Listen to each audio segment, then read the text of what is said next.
Hello everyone, I am Tacet and welcome to the Gems of War stream. So today, we are not getting the new kingdom. I know a while back I said, well I've mentioned this several times already, but I do want to re-mention it just one more time right at the beginning of this. But I have mentioned several times in the past, before we actually knew for sure, that the new kingdom would be coming out today.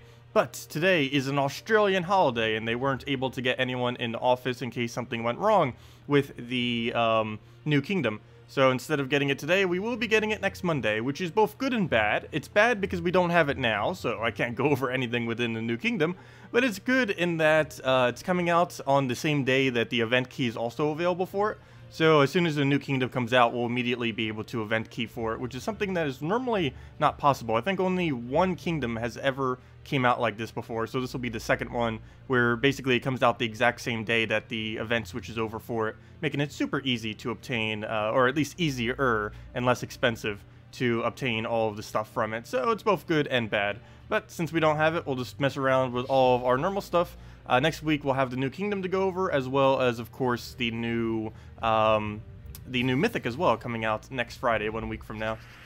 But for now, we'll just mess with normal stuff. If you guys have any questions, any team builds you want me to mess around with, or anything in general, feel free to just leave it in chat, and we'll definitely go around and do it.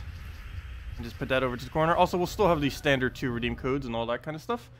But yeah, we've actually been trying this as of recently. It's the triple standard team, but it throws with a firebomb immediately. Someone suggested this, and yeah, it works out pretty decent. We've used the triple before, but I've never bothered putting a firebomb there. It's surprisingly good because the amount of mana that you actually obtain from a firebomb is enough to almost get up or get up your main core troops, like a Golgotha or Dragon Soul or something, and then you just go crazy from there, and then boom, win. And of course you have the constant summon, you have a way to go replace out that slot, you get the extra +1 blue because of KrissTigger, and it kind of has everything going for it. Oh, I could have actually killed it already, there was an extra turn blue fail. Oh well. Hello Watcher, hello JZG, there is no IF in something, wait, Inferno King, wait, what does IF stand for? No if. Oh, never mind, if. Wait, is that if or IF? If in something going wrong if a kingdom releases. Every time they struggle for... I know, it's not an if. You are correct, and that's why they didn't release it today. Because they're not around today. But yeah, it normally does happen. But we already know Fairy Fire is working correctly, so how much wrong can really happen? Maybe the cleanse not working? Oh wait, never mind, the cleanse is on the mythic. I don't know, there's not really too much in the new kingdom that can't work, because we already know Fairy Fire works, it's already in the game and it's functioning correctly as of right now, so. And even if it wasn't, they had like an entire month to fix it, the Fairy Fire thing. It's already working correctly right now, but it's been out since the most recent patch. It's not like it's something new they're adding when the kingdom comes out, it's already in. Also, what's her name? Salty has been streaming a couple of the newer troops as well when she's been doing her streams every Monday. So we already know that a good majority of them work as well because she's been streaming them. Okay, well, we'll go and throw that down. Get our extra turn from over there. And that is match. 17 is indeed enough damage. That is full souls, and there we go. Very nice. Yeah, that is super, super quick. The amount of things that Firebomb is so broken in is pretty funny. Okay, we'll go give ourselves another Firebomb because might as well. Look at that. Already pretty much good to go. Well, not really. Actually, out of everything I could have gotten mana on, getting KrissTigger first is the worst possible option. Definitely would rather have a Dragon Soul or a what's his name? A Golgotha. Either or would be much better, particularly Dragon Soul, because not only do we get the damage, but we also get the mana generation. And there we go. He'll do that. He does not get the Devour, which is good for us. Throw it down on the Browns, and should be good to go from here. One more little poke, or actually 2 more pokes, because he's going to heal. Oh, nope, he's not even going to get the heal. Nice, okay, so we'll do that. And down it goes. Doesn't even matter what we hit, it will be enough damage. Also, hello, everyone. Hello, Cart. Hello, Watcher, JZG, Adam, Player, Max, and Lexia. Welcome all, and good morning. Question. How large is the cross for Dragonian Monk, the X goes 2 times, 2 times, 4 times, 4 times. What do you mean by that?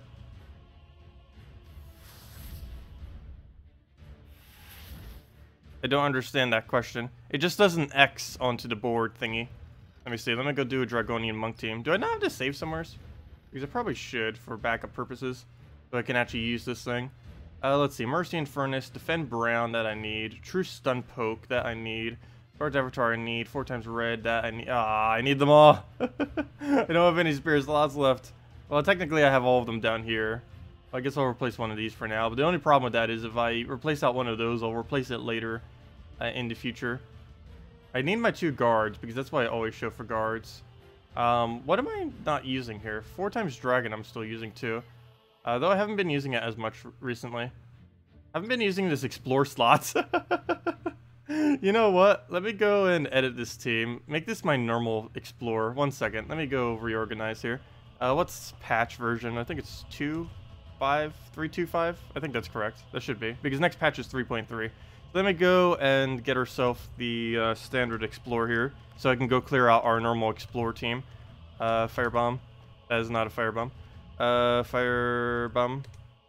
There we go. Also, we get a mythic firebomb this Monday. We will be able to get it to mythic due to the gold keys.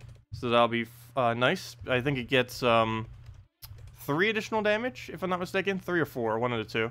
Not that much, but it helps because any battle that we're throwing it in is already going to be a pretty low durability battle. So let me go get this in. What banner do I normally even run with this? I guess all in Rowan or all in Sunbird? I guess all in Sunbird's fine. Doesn't really matter too much which. Sunbird will be the tank. And where's my other one? Oh no, I actually do it with a different banner. +2 blue, +1 yellow, or +1 green. I guess that works too.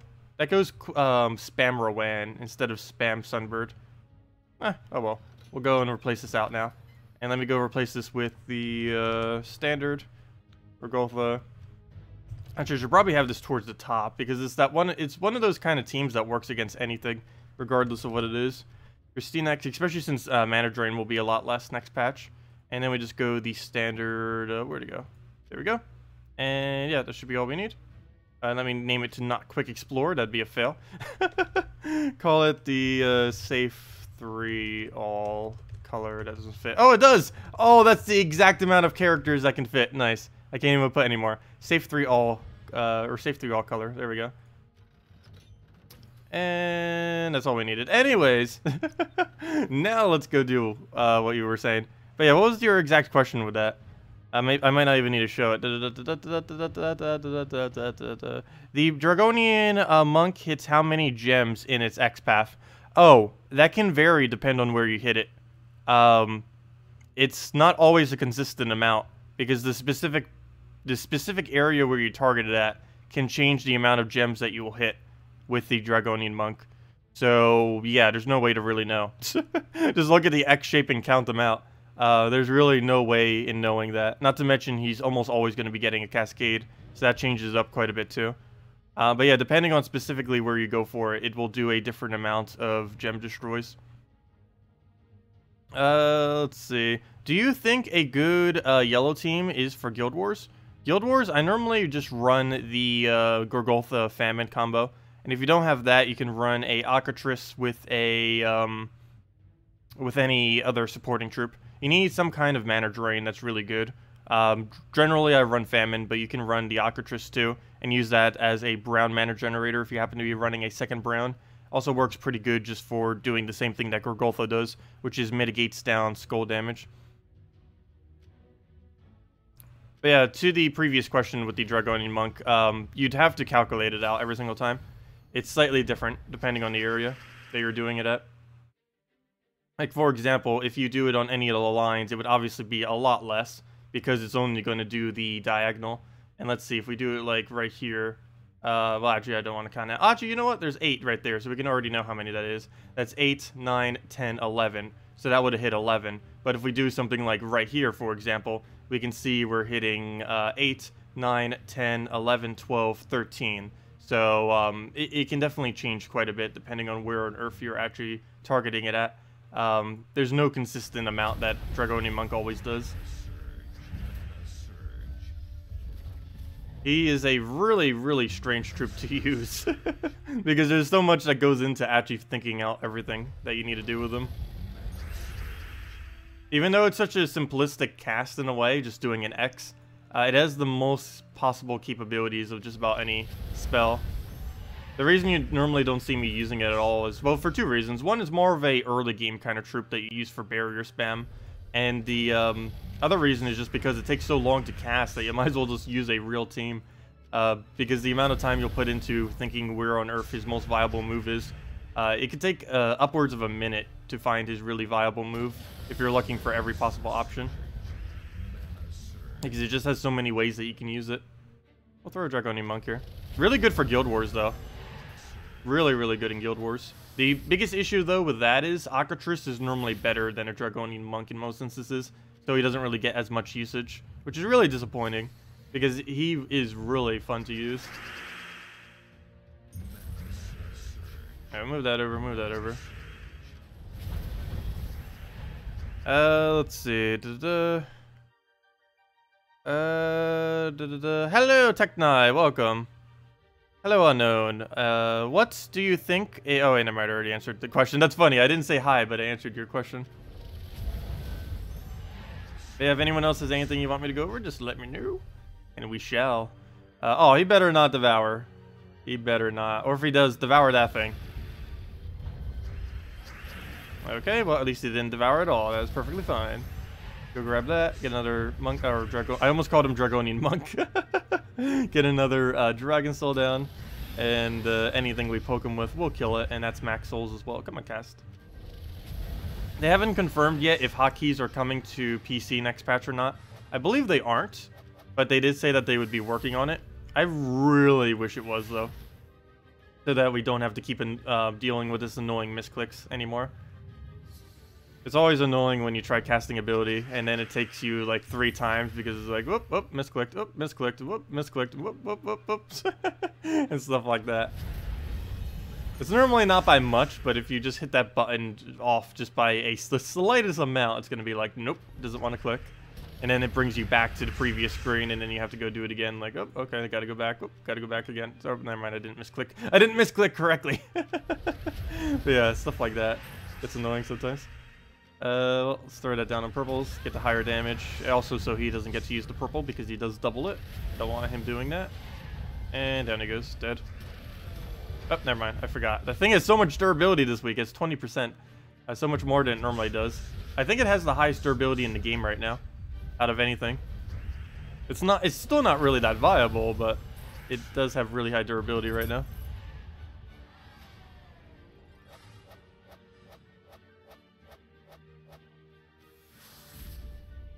I say it as Blackhawk. I definitely say it as Blackhawk Kingdom. I think it's because it's one word that I kind of bunch it together whenever I say it. If it was Blackhawk, I would say it a little bit more distinctly. But it's Blackhawk. So I say it quickly sometimes. Because it's all one word that you say in like 2 syllables.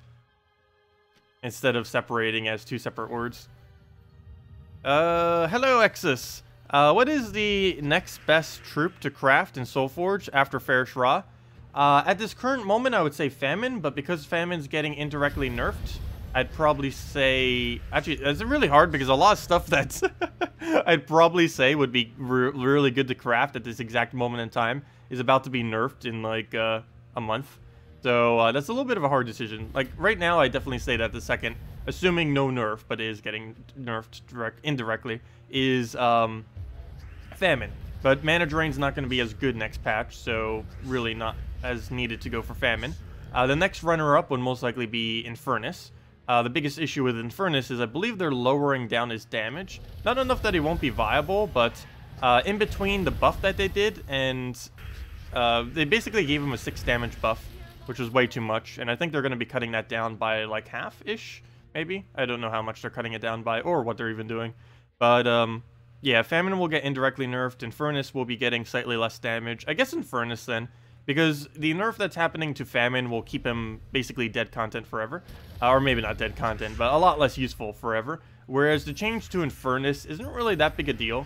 It will at most make it so you have to cast 1 more time to kill something. But you're barely even going to notice, most likely, the nerf that's coming to Infernus, if it even gets nerfed. All they said that it's really popular right now, and that they might consider lowering it just a little bit, because they did overbuff it when they buffed it.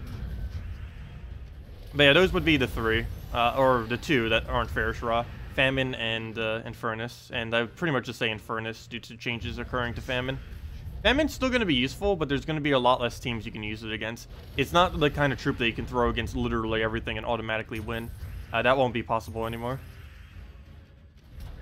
Hey, we actually landed it. Nice. And down it goes. Yeah, Elamagrim's pretty nice still, too. And that's not getting touched at all. It's still going to be the exact same it's always been. Normally, you need an Infernus for a Elamagrim to really use it efficiently, though. So you'd still have to craft Infernus regardless if you wanted to go Elamagrim. The only thing that Elamagrim normally gets used for out of the context of an Infernus, or a Jarl, you could use Jarl too if you don't have Infernus, but the only other thing it really gets used for is a last slot in an all-dragon team, or as a last slot Impervious. This is simply for a team that you happen to need Impervious on.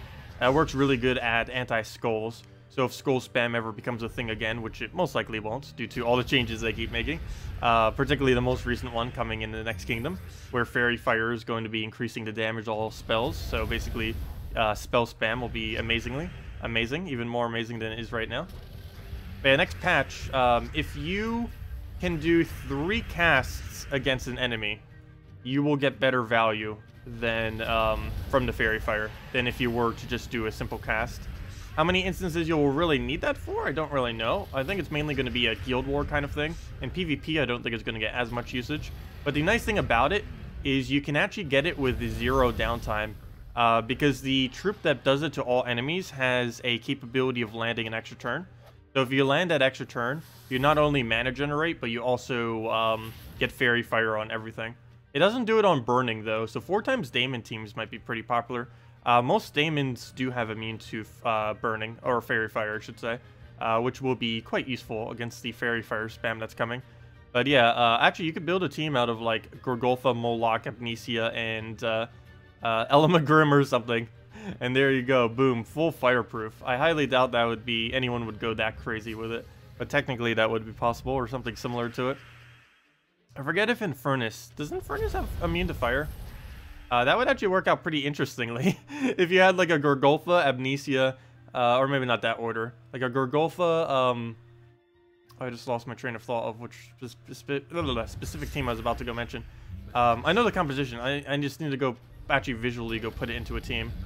But yeah, the Gorgolfa, Amnesia, the Infernus, and Elamagrim, all those together.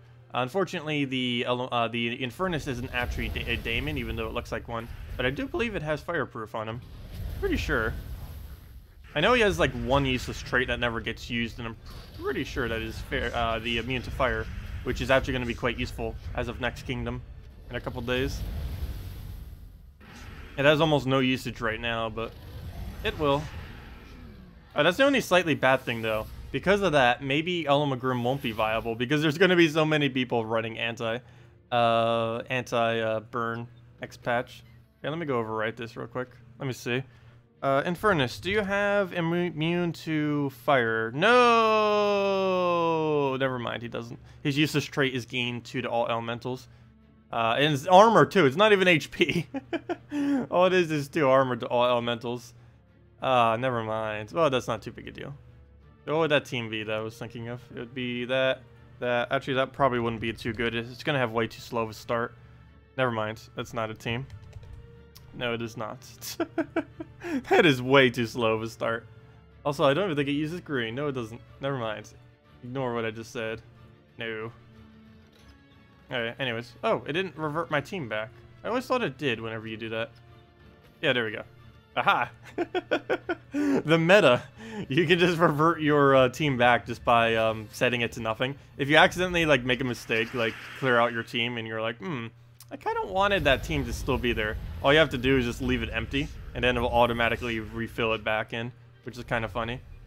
I've had that happen to me a couple times where I deliberately did it. Sometimes it happened to me on accident, but you can deliberately do it to save your team if you, for whatever reason, wanted to keep it there.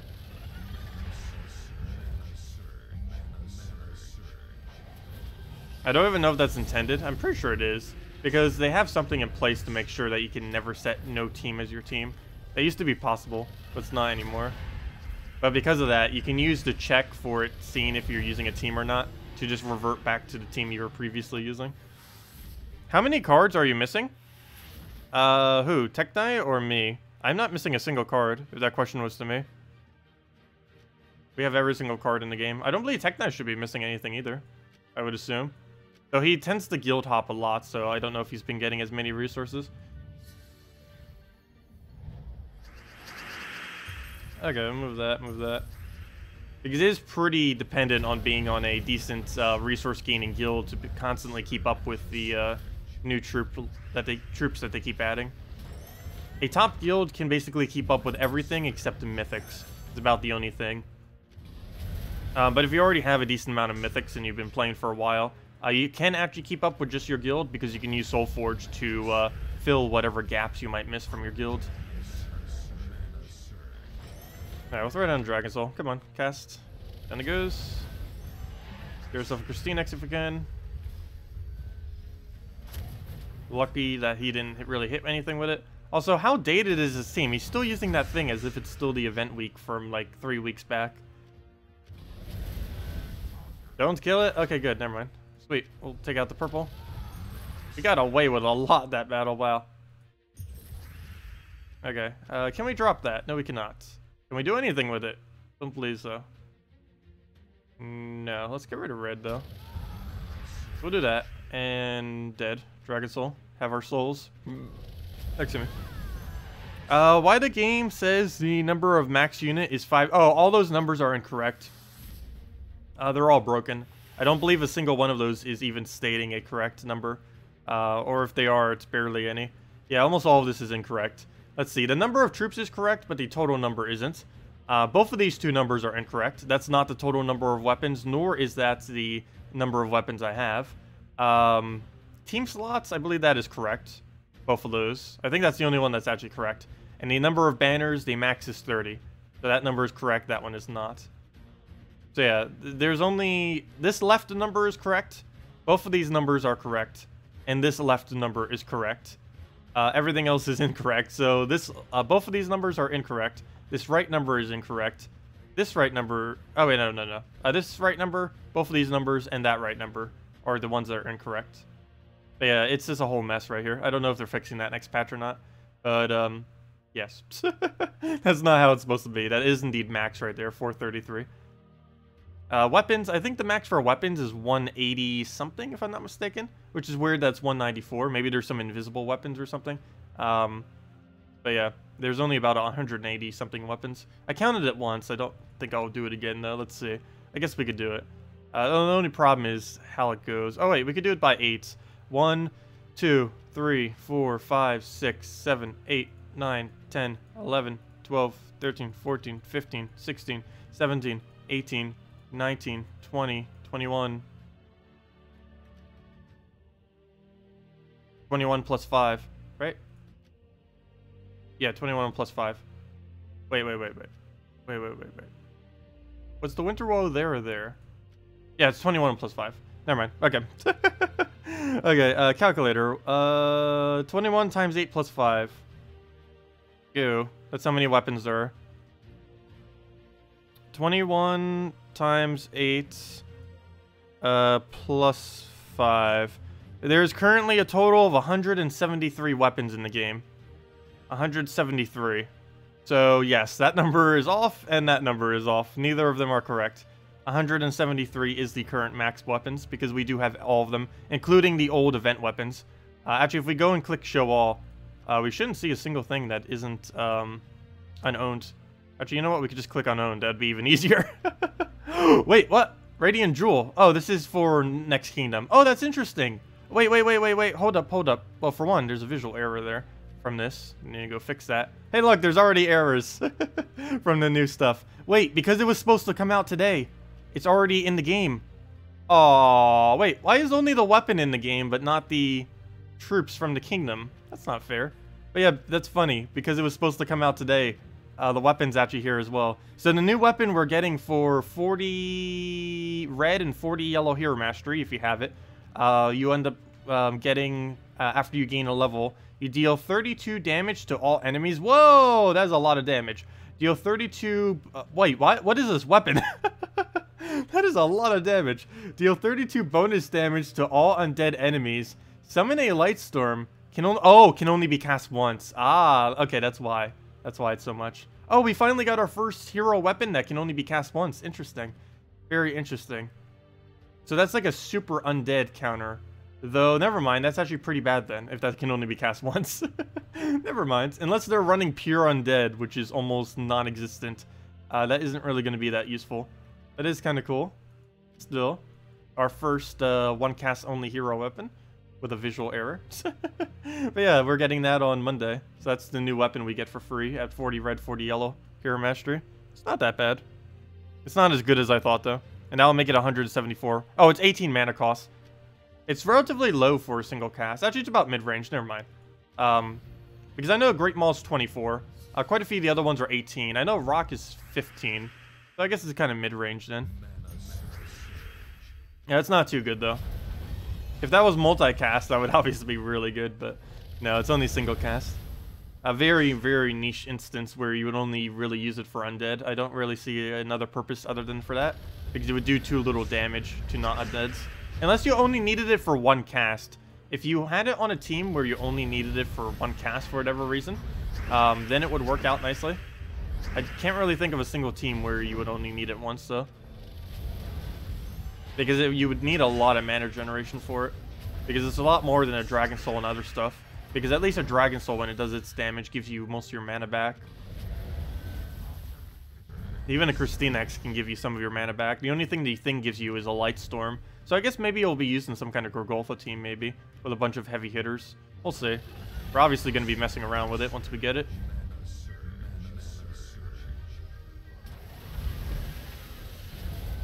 But yeah, make sure you're close to a level then. This Sunday, if you want to be like prepped ahead of time for the new patch, or not the new patch, but the new kingdom, make sure that on Sunday night, before the event switch over, that your EXP bar is almost filled, because you'll be able to get the weapon quickly that way. I'll try to do that. It depends how our leveling falls, because I have a feeling I'll gain... It depends how much EXP I gain today, tomorrow, and throughout the next few days.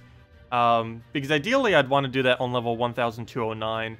The problem is if I gain a level within the next few days, I'm going to need to go all the way from 1209 to the next level, with which how much I play, that would take almost the entire week before I would get the weapon. So I do want to make sure we are pretty close to gaining that level, but not actually gaining the level.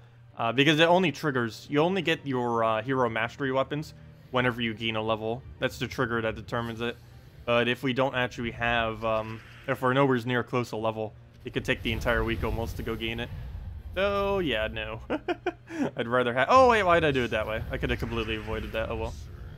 But yeah, I definitely want to make sure we get that weapon to mess around with it as soon as we possibly can.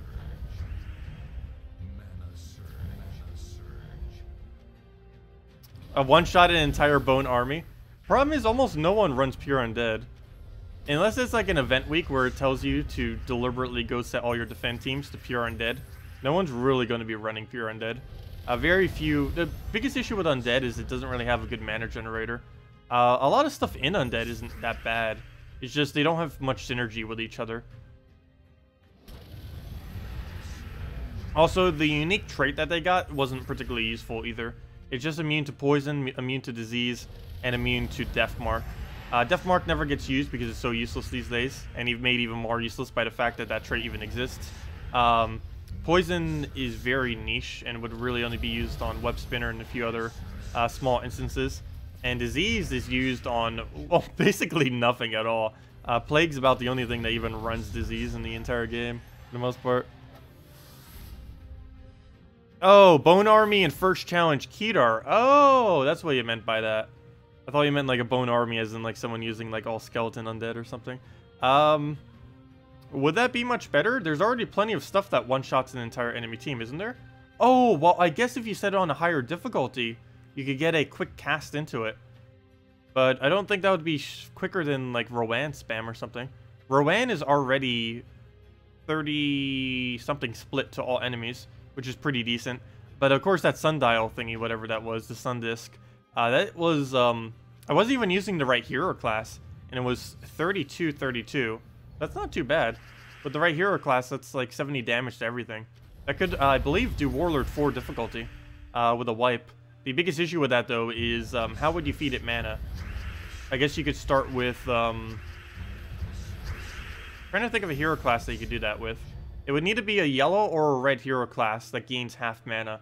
I don't think any yellow or red hero class can start with half mana. Archer can, and Mech can, and Blue can. Blue, brown, and green. 3 of the colors that it is not. Blue, brown, and green can all start with half mana. No other color hero class can actually start with half mana at this current moment in time, I don't believe. Oh, wait, there's one other. Oh, wait, never mind, I think there is one. I lied. Though you have to use a really weird troop with it, of the exact same color if you wanted to do it. What's his name? The guy from King Salinas? You can do it with the Bard hero class. Oh, also, by the way, next patch, all hero classes have all 3 of their perks instead of just the one that you choose. That's another change happening to the hero that's going to make it slightly more viable. But yeah, I believe that's the only hero class that works with it then. So I might need to go switch over to Bard next patch. Or, I keep saying patch. Next kingdom. Where's Bard? Yeah, Bard would work. Because it's yellow and you gain half mana because it counts as a wild folk. The problem is the troop you would need to do to give it half mana is the exact same color. But you'd get 2 magic, you'd get some life to make sure you stay alive. You count as a wild folk, so you'd end up getting the half mana off of the King Salinas if you have it traded. And then boom, you just throw 1 big sundial and use 2 other yellows or something that gain good benefit from Bard from getting 1 stat per turn. And there you go, you just won. Interesting. But yeah, or we could just do the double mana generator, go into Kedar, one-shot it on Warlord 4 difficulty, whatever challenge you said. Bone Army, I think you said. Where'd it go? Bone Army. Wait, that was the very first one. There it is. But yeah, we could just throw it on this on Warlord 4. I'm curious, what are their stats on Warlord 4? Would this be able to one-shot the entire enemy team? Yes. This would indeed one-shot it in 1 shot. So, well, obviously, it will definitely one-shot it in 1 shot. Yeah, that's what a one-shot is. But yeah, that new weapon would indeed one-shot this challenge on Warlord 4 difficulty. Even as a newer player, it would. You would only need about 22 damage. So that's pretty low. Its default damage might even be higher than that. Yeah, you don't really need that much. Oh wait, never mind. He has the highest durability. You would need a 23. You would need to be able to hit 23 with the new weapon to be able to one-shot this challenge on the highest difficulty. So basically, you would just set a Mercy. What would the team be then? I'll go make a mock-up team. Obviously, it can't be exact, but I just want to see what it would be. Where's Retreat? Retreat, go, yes. Okay, anyways, PvP. Not what I meant to do. Kedar. The challenge. Bone Army. So the team would be something along the lines of... You would need King Salinas, because you need the half mana. Where'd he go? So King Salinas. You'd have your Bard hero class with that red-yellow weapon. So let's just call it, for now... Come on, red-yellow weapon. Give me red-yellow. Here, for now we'll just use Dawnbringer. Never mind, it has blue as well. Here, have a... There. It doesn't matter what it is. I'm just doing this just to see what it comes out to. Clear, apply... Oops, not what I meant to do. Mercy, get that back in there. Troops. And what would be the other thing we'd need? We get it on double yellow because we need that quick yellow mana. And actually, you know what? We could do even more than that. We could... Oh, but that's not... I wish this was +2 yellow, +1 red. Okay, we'll go with the other +2 yellow then. We'll just do it with that one. I don't think we need the other one. I guess that could work. It's just exchanging out Mercy's mana, though. And then we would just need one other troop to kind of give it what it needs. Maybe a Firebomb? I guess Firebomb would work. Actually, double Firebomb might even work a bit better. But yeah, that's all you would really need. Or just double Firebomb. Then just get it up real quick. Cast it. Kill it out. Boom. You just won a challenge on Warlord 4 over and over again. Yeah, something along those lines. Actually, you might not even need King's... Oh, well, actually, King Salinas you do need. But the Mercy you might not even need. You could probably just go double Firebomb. The Mercy's mainly just there if you get a good board set up for purple to yellow immediately. But yeah. And it'll have a, what was it, 18 mana cost? So it only has a 9 mana cost you would need to be able to fill it up, which isn't that much. A Firebomb could probably do that in a single cast, and then you just cast it, kill them out on Warlord 4, and they all die. As long as you have 23 damage or more. I mean, why did I say 23? I mean 27. You would need 27, or 28, I mean. I'll get the number correct eventually. You would need 28 damage to one-shot the entire enemy team. Which actually is a bit higher. I don't know why I said 23 earlier. But yeah, it would actually be 28. But that's still not too much. Yeah, if you could do at least 28 with that weapon that's coming out on Monday, you'd be able to one-shot that challenge on Warlord 4. How viable that would be, I don't really know. But that could potentially be the quickest EXP farm in the game once they add that, which would be kind of cool. Okay, what was the team we were just using? I know I resaved it somewheres. Save all 3 color, there it is. I like how almost all of them use the Dragon Soul banner. Throw all the Dragon Souls. Okay, we'll throw the Firebomb. Okay, please, click. Ah! That wasn't me deliberately trying to misclick, that just happens. Not that time. Earlier it was me deliberately doing it, that time it was not. We need hotkeys. Okay, throw that down. There's nothing more annoying than that. Actually, there's plenty of stuff more annoying than that in this game. It's just one of the more annoying things as well. When you misclick multiple times on PC. You don't really have that issue on the other platforms. Because on console, you just hotkey it all. Because it's all just buttons. And on mobile, you know exactly where to press your finger out of habit. So you don't really ever need to misclick.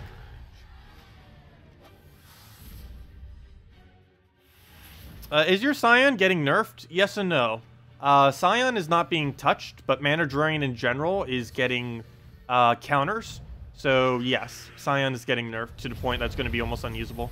You still will be able to use it and stuff like that, but there's going to be a lot of counters to it. Like for example, Valkyrie right here, Mana Shield's getting immune to Mana Drain. So if we had a Scion right there, we would not be able to drain its mana at all. We would have to stun it first. It's not that Scion's really dying, it's that you're going to need to run a Corvash in almost every Scion team you ever run. A fully traded Corvash at that. Because almost anything that runs Mana Drain will also need to run Stun now.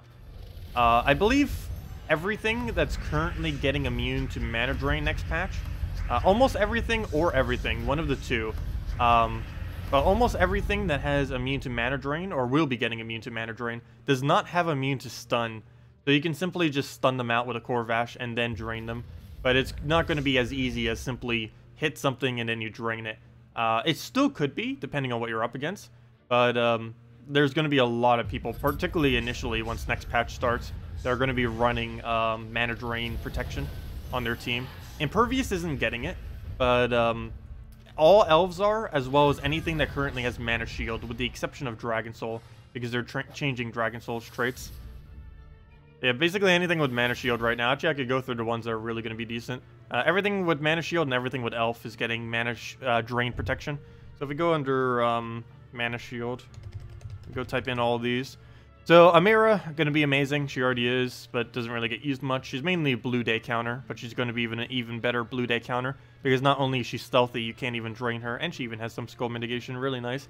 Ashe is going to start getting used. Doesn't really have much of a purpose at the moment, other than countering blue, but it does have a +1 purple, plus it has a Mana Shield, so it can't even steal its mana.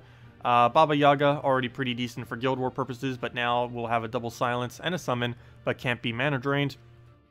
Corrupt Sorceress for early game mana, or for early game summoning, as well as maybe just red mana generation in general. Going to be pretty decent with that Mana Shield. The Quaidle is still completely useless, but it does have protection against Mana Drain. Enchantress early on in the game is going to be pretty decent, has okay damage, plus it has, of course, the protection against Mana Drain. Anariel is going to be one of the most annoying things ever. She's actually probably getting one of the biggest buffs, to be honest.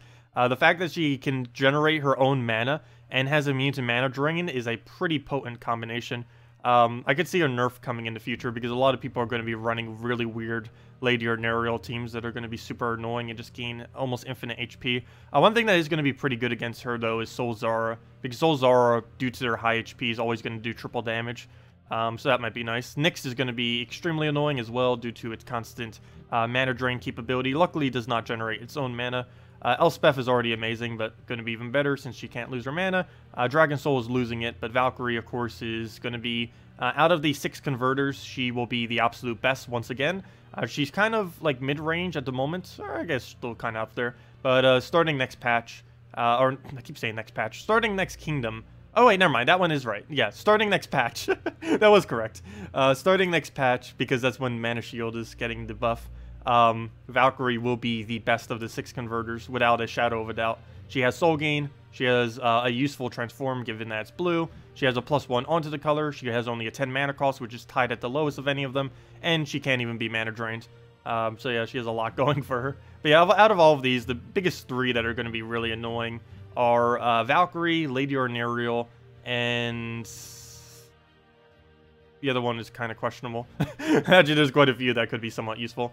The ones that are mainly going to pick up on usage are things like Nyx, Baba Yaga, Asha, Amira, and Princess Elspeth. Things that normally don't really get used that much that are going to be, well, I shouldn't say not that much, but you know, they're going to get quite a bit more usage. But as far as Valkyrie and Arnerial, they're going to be the 2 absolute most annoying ones with this buff. Not to mention they actually work together as well, so you could use both of them on the exact same team.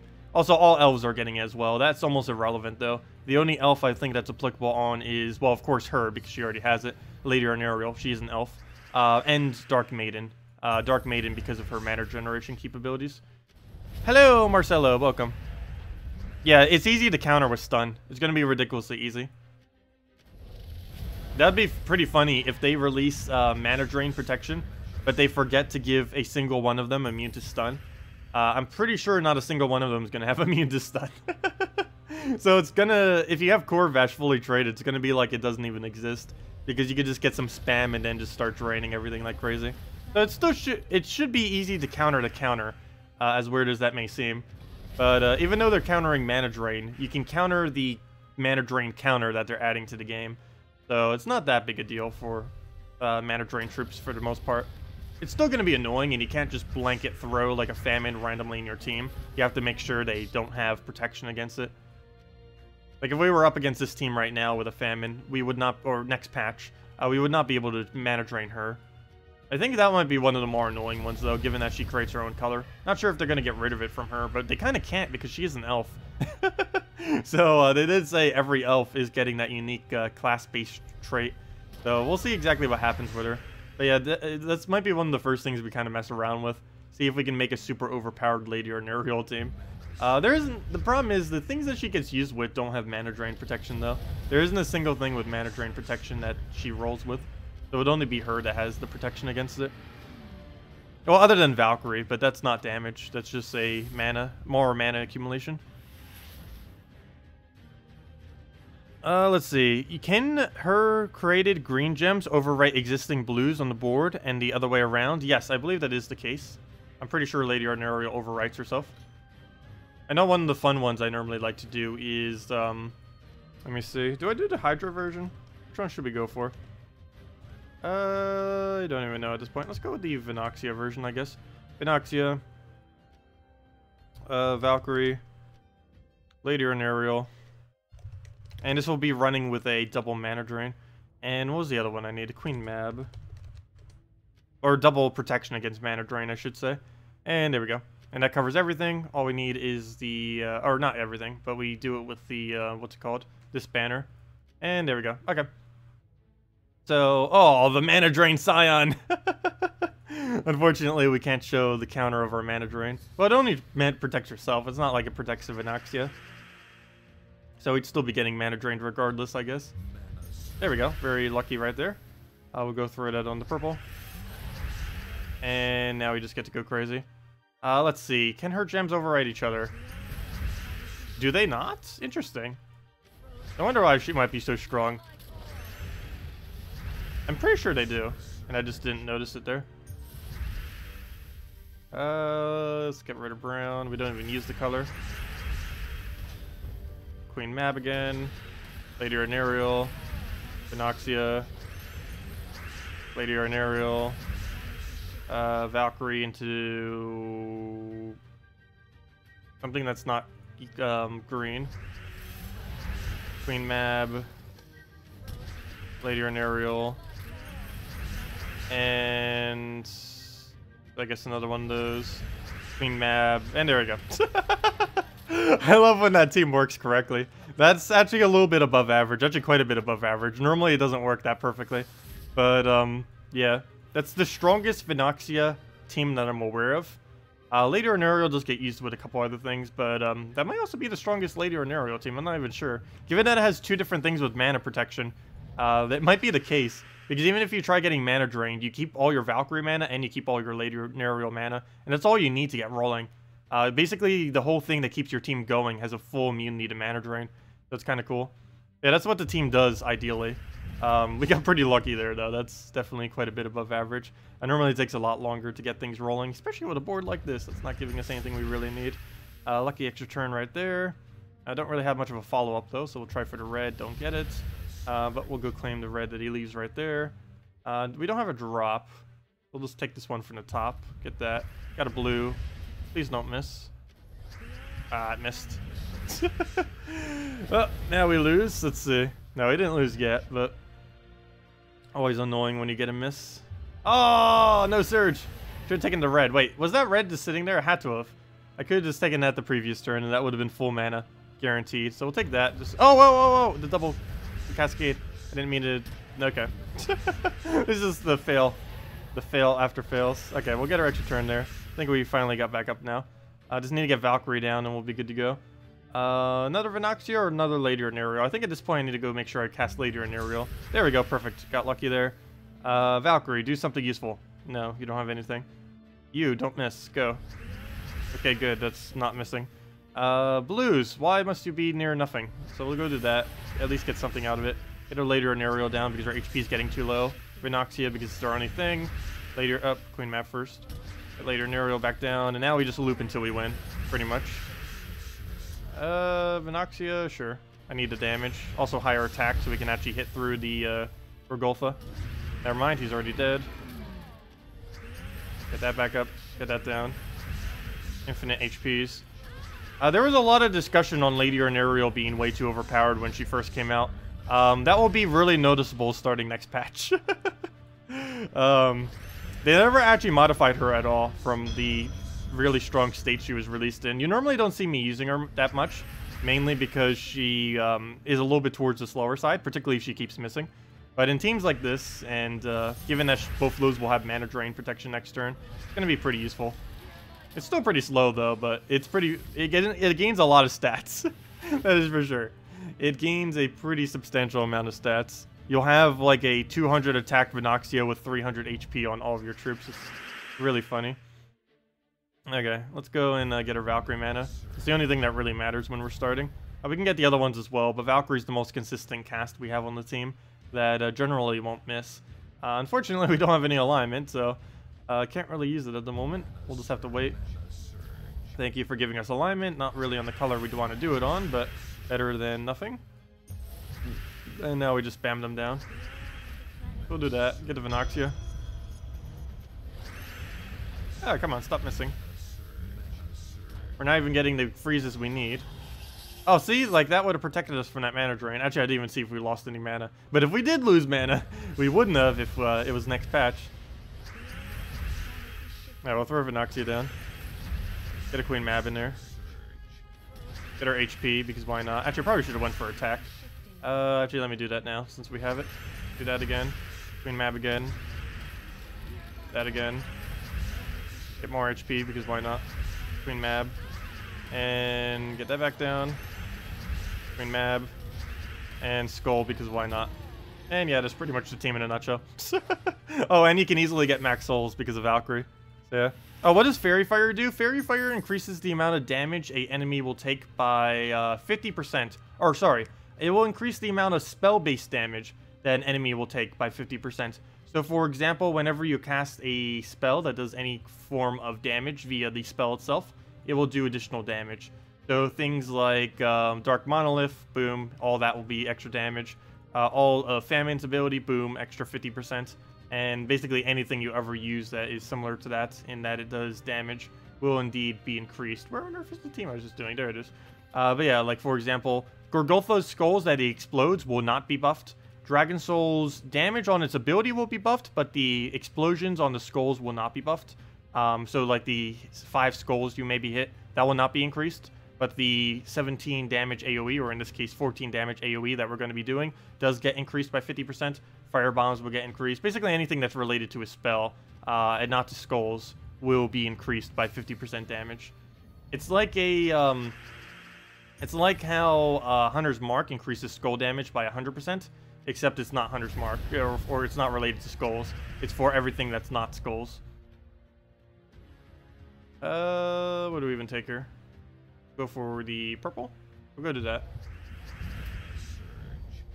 It's going to be pretty useful, even though it's not as big of a buff, or not as big of a bonus as the Hunter's Mark. It's still going to be pretty decent, just simply because the ways that you're going to be able to apply it are really good. There's already going to be a troop that is capable of applying it to all enemies, which is extremely strong. Because you basically, not only does it already do damage on its ability, but you also get the 50% additional damage, plus you can actually turn with it, plus it mana generates. So it has a lot going for it. Oh, and it's a dragon, so you can use it with other dragon teams. There's about 100 things going for it in its favor. It's most likely going to be the new KrissTigger of the game. I say new because it's the exact same coloration as a KrissTigger, so it's going to be a little hard to actually use it with one. But it's likely going to be the KrissTigger replacement, particularly if they nerf it ever. They did say that KrissTigger is a little bit above average too. I don't think they really made any mention of nerfing it though. But if they ever do, the new troop that they're adding on Monday will replace it if they ever do touch KrissTigger for whatever reason. What do we do here? We'll go move that. Try for the Cascades. We'll get that. Get a Dragon Soul. Throw that down. And kill it out with whatever. That'll be match. I kind of want to go back to that Lady Arnorial team. I was having quite a bit of fun with that. It's been a while since I messed with it. It's a little slow, but it's a lot of fun to use. Let's go back to this. Vinoxia, Valkyrie, Lady Arnorial, Queen Mab. Valkyrie, Arnorial, Queen Mab combo. I guess this entire team might start becoming really decent next patch. Kind of already is, but you know, gets even better because the mana shield change. Most teams that wouldn't even matter against though, like this team right now, the way we're doing it right now is going to be exactly the same now as it will be next patch. There's not going to be a single difference. But against things that have like Famine, Scion, stuff like that, it'll be a lot more noticeable next patch for this particular team. Alright, we'll get the Vinoxia first because we need the damage. Throw that then. Queen Mab always, if there's 18 more, throw that. This would also be a lot quicker if we actually had hotkeys as well. Because, oh, come on, why can you not get frozen? Oh, never mind, you don't even use those colors. That would be pretty helpful if I actually... There's 2 things you do want to make sure you do. And that is make sure... Oh, you know what? Maybe this won't be that good next patch. I forgot. Everyone's going to be using Mana Shield, so they're all going to have immune to Mana Burn, which is half our damage. Like, almost all of our damage comes from Mana Burn. Anything that ever runs, like, Impervious or something else like that. Really annoying. Because you can't actually damage them with a Queen Mab. Yeah, I forgot. That's the one thing we can't use this against. And it's going to be the thing that we're actually going to try countering with. Well, hopefully there won't be too many. We'll have to see. I'm pretty sure initially a lot of people will be running Mana Shields and stuff because they want to go use the new mechanic. But I don't think it'll take more than a few weeks before that starts to die down. And then we'll be able to do things like this again. I'll definitely give it a shot because I'm pretty sure most people won't change their defend teams immediately. What do we throw here? Vinoxia, because why not? We can actually one skull it. If there was any skulls on the board, it's almost like 0 skulls. Okay, can we get a Valkyrie anywhere? Can we get a turn? Thank you. Valkyrie, go. Do something. I guess on red. Not really the color I want to hit it on, but gotta do it on something. Come on, that wasn't even full mana. We'll go and take a move then. Sure, how about blue? Oh, I just realized I can't even try using Queen Mab right now because they both have immune. Fail. Need to go find ourselves some skulls. There's one. There we go. And now we just need another. Give it to us. Give it to us. Give it to us. Okay, I'm gonna pass my turn. Oh, I can't even waste my turn because there's 13 more blue. Sometimes you actually do want to waste your turn, and that would have been one of the instances. Fortunately, we don't have it. I like how he's spamming, reducing my attack, and everything has 0, yet we still have so much on our Vinoxia, because that's just what a Vinoxia does. That's the only one really good thing about a Vinoxia in the current meta. You can't really reduce its attack, because it gains so much attack. It basically gains its entire attack value per cast, especially once you start getting the arcane going on it. So you never really need to worry about not having attack on it, even with reductions on the enemy team. Very rarely do I ever bother with Vinoxia, though. The biggest issue with Vinoxia is there's really not any all-dragon combo that works with it. So if you're using it in a team, you're using it in some kind of other weird composition that doesn't use any dragons whatsoever. Okay, he's going to try for a Mercy. He's going to get 3 pairs. Well, let's stop at least one of them. There we go. Maybe even more now. We got a Valkyrie. Unfortunately, the only thing we could do that on is green. I think I am, because... Sure. Of course, there's the slight bad thing that we just got rid of green, but oh well. Hopefully we can aim it on blues. Come on, luck! Got it. Actually, there's plenty of blues. There just wasn't many that greens on the board. And good, they actually have colors I can freeze for once. That's normally good if they're frozen on both green and blue, since we could just keep looping. Oh, exactly 13. Perfect. And none of them have protection, so we can just keep going at them. Get the Vinoxia because we don't have any attack yet. Oh, come on, Vinoxia. You even have more gem spawn and you still missed. We'll throw it on that board. It's amazing. You can miss even with like 20/20 on the board. Oh, come on. There's not enough blue. Now there should be. There we go. Get it down again. Come on, Queen. Come on. And there we go. Yeah, it's a pretty cool combo. Lady or Nerial, cheese is best cheese. Yeah, she can be a little weird sometimes. We'll go throw that down. It's not that she's ever been bad. It's just she's a really weird troop to use. The biggest issue she has is when she misses. If she misses, you're kind of in a lot of trouble. You gain a lot of HP from her ability, but you can also give the enemy team a lot of mana, which is not good. Do we not have Valkyrie anywhere other than on red? That's like the last color I'd ever want to hit, given that we have a +2 red on our banner. But I guess we're going for it. We'll go all in on Lady or Nerial, apparently this time around. You know what? Let's go Vinoxia. Try for our cast first to get ourselves some skulls. Actually, before I do, let me take a skull. Fill out the Vinoxia. I don't want to have to deal with that. Lady or Nerial or Vinoxia? Let me do this first. I don't think she's going to die in one turn. Up, up, up, up. Close. Close. You never know. Okay. Go do that. Get a Queen Mab down. Need that to die so it doesn't kill our Lady or Nerial. Oops. Okay, good. It didn't go for it. I like how he hits the only thing that has higher attack than him. He deals triple damage to anything that has a lower attack than him. Yeah, he hits the only thing on our team that has a high attack value. Good job, AI. Very, very strategic. Also, his HP is so low, I can almost kill him with a Vinoxia. Also, that's something else that made this team better. I haven't really used Vinoxia that much since they buffed it ages ago. They gave it 4 true damage instead of 2.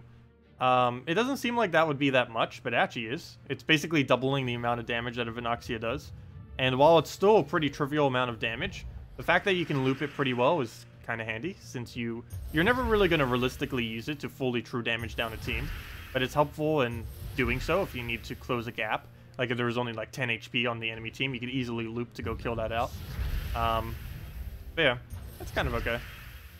What's kind of funny is I think my Let's Play account, my current one that we're working on, can almost build this exact team. The only thing it's missing is Queen Mab, if I'm not mistaken. Which I guess I could just craft out of Soulforge if I really had to. Pretty sure I have Lady or Nerial. I know for sure we have Valkyrie, that's an obvious one. But I'll have to check. I know Vinoxia was the first legend we actually got on the account. So that'd be pretty funny if we go build a really overpowered Vinoxia team. That wasn't possible earlier, but is possible now. Would be hard to get fully traded Queen Mab, though. And this team is quite a bit worse not fully traded. Because one benefit that we have right now that's kind of nice is, since we can freeze them, we can stop their extra turn spam. Of course, they're not frozen on green right now, fail. But normally we'd be able to do that. The only issue right here, though, is we're both going to be stopping each other's extra turn spam. Can we please hit the green with a freeze? Never mind. Scratch everything I said. We're not. Oh wait, I could have Queen Map extra turn. I forgot she's not frozen, so we actually could have gotten away with it. Fail. Hey, this is gonna be our first lose with it. Well, we don't use green anymore, so at least we can extra turn off of greens. That'll make it quite a bit easier to go off a Lady or an Aerial. If you could get cleansed, that'd be great. This team doesn't have any cleanses, which is a little bad. Really good cleanse troop coming as the next mythic, but that wouldn't really fit into this team, I don't think. Oh no, it took the one really useful mana I needed. Fail. Okay, we'll throw this down. If we landed on green, we get to keep our turn, and we did. Okay, this is looking weird.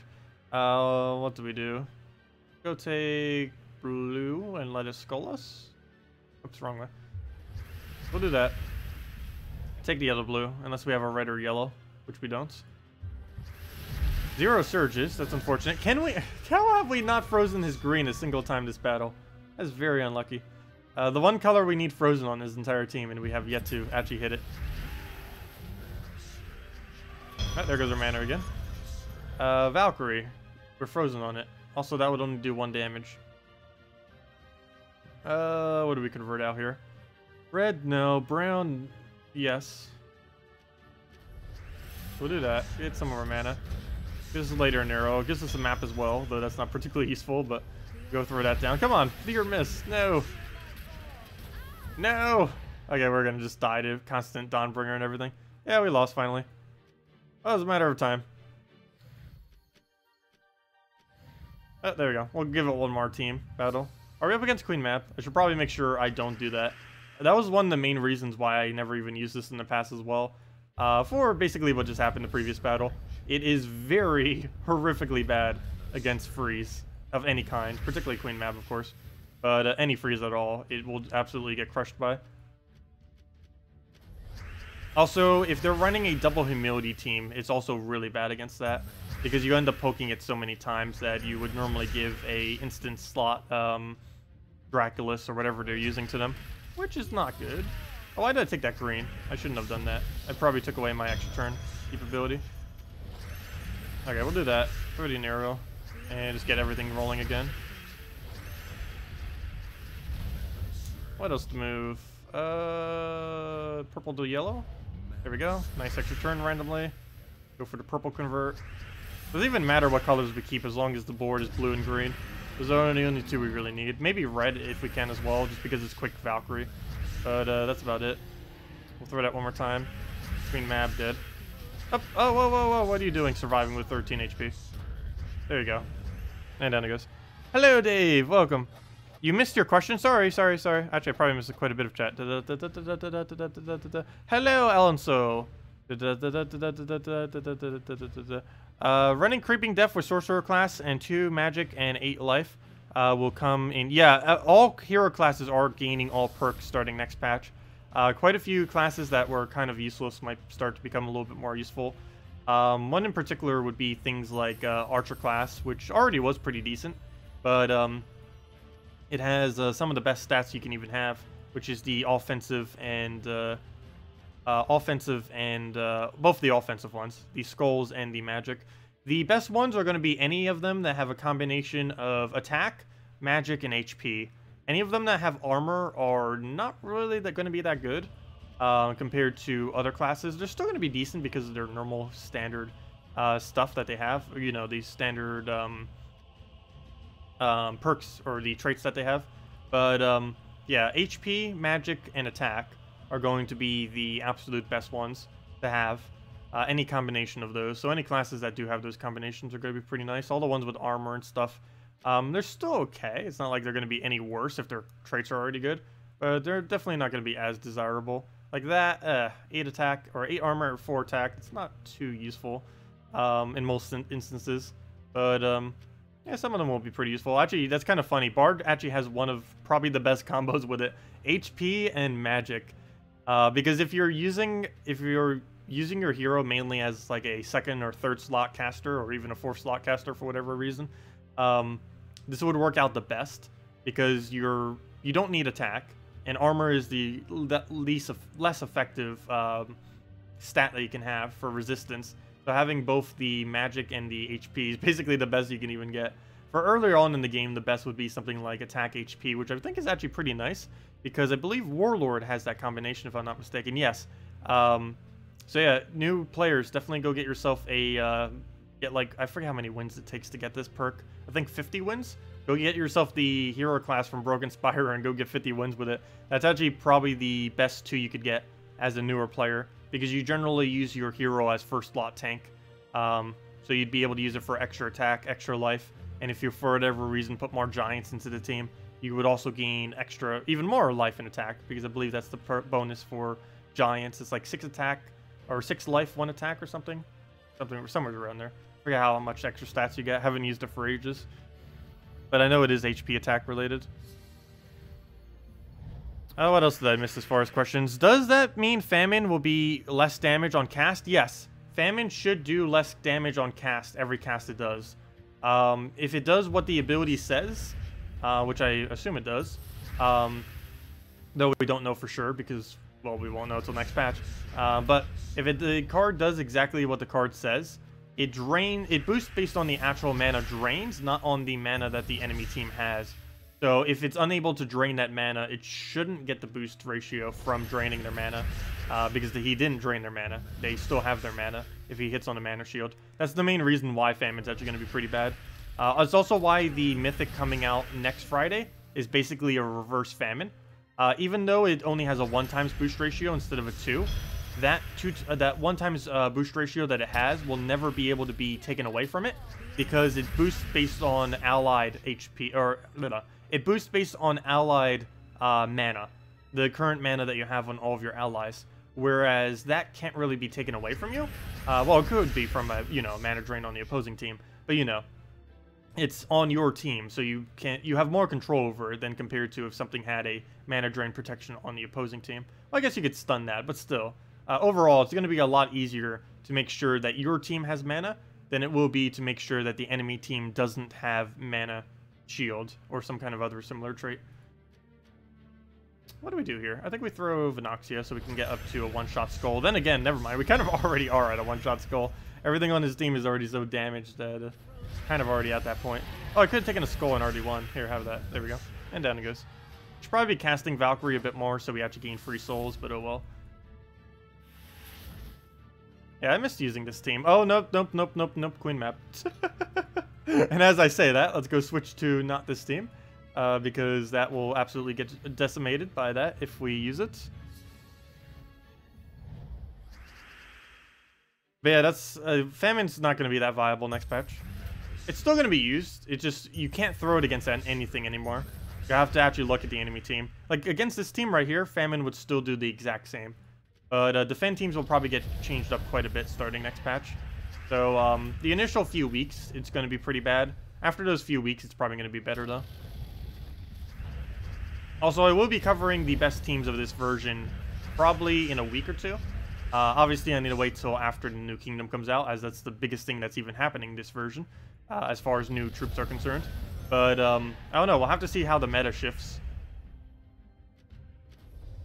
Oh wait, never mind. The mana shield thing wouldn't be in this patch, but the new kingdom would be. So that would still change things slightly, because it's going to change everyone into Fairy Fire. Most teams will be running Fairy Fire starting this Monday, particularly if you have the new legend that does it.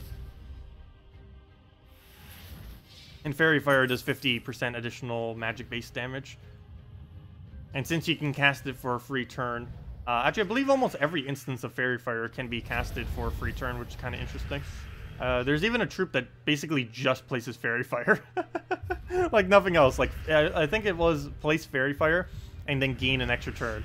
I think that's exactly what it does. It's not going to be that viable because it doesn't do anything else. But the legend that applies it to everything, gains extra turn and mana generates like crazy. That one will be useful. Okay, move that. Throw that down. Throw that down. Go move that. Get a Dragon Soul. And what else do we have to do? Go take the yellow. Take the Dragon Soul and go from there. Also, hello Smithy, welcome. Can you try Stonehammer, Courage, Honor, Highforge? Normally with a that team, you throw the if you're gonna run Courage, Honor into that team, you normally put the Courage Honor in front of the Stonehammer. The biggest issue with Stonehammer and why he's not that viable is because he blocks so much mana. But you can still use him and just set him to the back, which I'm gonna go do. I'll go show a team with it real quick. I think it normally runs with a different Orf slot though, other than Highforge. I'll go try it real quick. We've done it a couple times before, but let me go switch it in. But yeah, it's Honor, because main reason you use Honor first slot, it gains 10 to all stats if you have it fully traded, plus it has Stone Skin. That combination is pretty useful. And then we get ourselves Courage, obviously, because that's what's going to make us kill him. We throw in the, what's his name? Stonehammer, because that's the whole point of why we're even doing this team in the first place, is to try to make a viable Stonehammer team. And you said Highforge. I think normally you would go with some kind of mana generator that would work better than a Highforge, though. Well, I guess to get the quick Stonehammer. Well, the mana generator would also give you a quick one. Oh, I'll put a Highforge there, might as well. Oops, come on, go in. So we'll put all that in. What else we need? Banner. That's not the correct banner. We need a double red of some kind. Doesn't really matter what that double red is, as long as it doesn't have -1 brown. So I guess this is standard double red would work. There we go. Oh, wait. What was the other one? Oh, it has -purple. That would work. Wait, where'd it go? Edit team. That's not it. Banner. Banner. Where'd you go? Yeah, let's get that one in. +2 red, +1 brown, -1 purple. And see what we can do with this. So basically what we're going to do is rush Courage, try getting into a full Stonehammer, get both the Courage and the Honor looping, and then we just one-shot everything with Skulls. As the game plan, as this team normally runs. Nope, not full mana, unfortunately. How do we do from here? Also, thank you for your subscribe. Much appreciated. I have no clue how to say that name, but thank you. We'll take the blue. We'll throw the skull. We'll take the red. Get ourselves a Courage into brown, I want to say. Go for brown. Nice. Okay, and then we do that into red. And keep it going. Okay, missed. Can't really help that much, though. Oh, there goes all of our browns, unfortunately. Stonehammer, go! Okay, now we have our boost ratio. Nice. No, he died to Death Mark! No, the whole team composition failed. No, it normally would work, and then we just keep buffing and then just one-shotting everything. Yeah, that's about as viable as you can really get a Stonehammer. Still not too huge a fan of it, but it does kind of work. Also, now we get to summon since we did use this one. That is useless, though. We got about one of the worst summons we could even get. At least we can get attack into him, if nothing else. So at least we got something favorable. We'll go to that there. Good enough. Super attack. Okay. Oh, it dies. Wait, what did it even die to? Burn? Did it seriously just die to burn? Apparently. I didn't realize its HP was that low. And there we go. Hello, William. Welcome. Yeah, there you go. There's Stonehammer. Oh yeah, this was the team I said I can't use the Vinoxia thing against that we were just using. I should go do that just for fun, even though I said never to use it against this. I want to go try it real quick. I don't think I ever have bothered using it against it, even though it would obviously not work that well, but I still want to do it because why not? There's several reasons why you would never want to do this, even though we're about to go do it, just for fun. But, the main reason is you're both poisoning and doing true damage to it, which will just trigger the humilities like crazy, which will give him a huge plague, which will be bad. But hopefully we'll go quick enough that it won't matter. Oh, also he has Impervious on the thing. Oh, and he has double mana shield. Never mind, there are way too many factors as to why we shouldn't do this. Scratch that plan. I'm not even going to try to do it, jokingly, because he has just about every possible counter. The only thing he's missing is a Queen map. Let's see. Where's my banner for this? Here it is, Dragon Soul banner. I mean, Dragon Claw banner. But yeah, he has the mana shield, the other mana shields. He has the stat reduction, which will make us useless in one cast. He has the trait that triggers whenever we do true damage, the trait that will trigger on our poison. And yeah, it's not going to go over well. Anyways, let's go to a real team. Well, actually, that is a real team, but not really one that will work against that. We'll go with this, I guess. Should you bother saving your gems to get the new mythic with VIP chests, or use them to try to get one of the 12 mythics you're missing? Should you bother saving gems to get the new mythic with VIP chests, or you, that depends. What 12 are you missing? That kind of depends. The new mythic is mainly going to be a support troop. So that depends if you need a support troop. I would have to say that this new mythic is quite desirable, though. It's going to be the best cleanser. So if they ever add another really annoying stas effect to the game, like Fairy Fire or other new ones, it's going to be really good at countering them. And anything new that ever comes into the game that's stas effect related, it will always be the best troop for countering it. There's never going to be a better cleanser than the new troop coming, this new mythic coming next Friday. Not this Friday, obviously. It's already here, but next Friday, the best cleanser ever will be coming into the game. And I highly doubt they'll ever make one stronger than it, because it's almost impossible to make one stronger than it. It cleanses every cast, and it cleanses whenever you take yellow. The only way they could possibly make that any more cleansier is if they made a troop that cleanses on every extra turn, which I believe is what the troop was supposed to be originally, but I think it was too overpowered. There actually was something like that in both the Puzzle Quest games, where if you got an extra turn, there was various items that would allow you to cleanse yourself by extra turning. Yeah, that's basically what she does, except instead of extra turns, actually it's not a female, but whenever he gets an extra turn, it cleanses your entire team. I mean, whenever he takes a yellow, it doesn't have to be an extra turn. But that's what it originally was going to be, though. Oh, I should have taken green there, could have gotten an extra turn. Speaking of extra turns. But yeah, I would say probably good idea to get the next mythic. The previous mythic was useless, though, of course. The guy that does, like, nothing.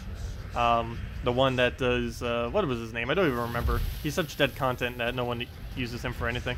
Oh, also, we are getting absolutely decimated by stat reduction. He just triple HP does. I don't think I've ever seen him triple kill like that. If only he got a quad. Okay, anyways, this is over. There's no way we can fight that under that circumstance. Yeah, don't ever use full AoE against those. Full AoE, poison, anything that's true damage, always works bad.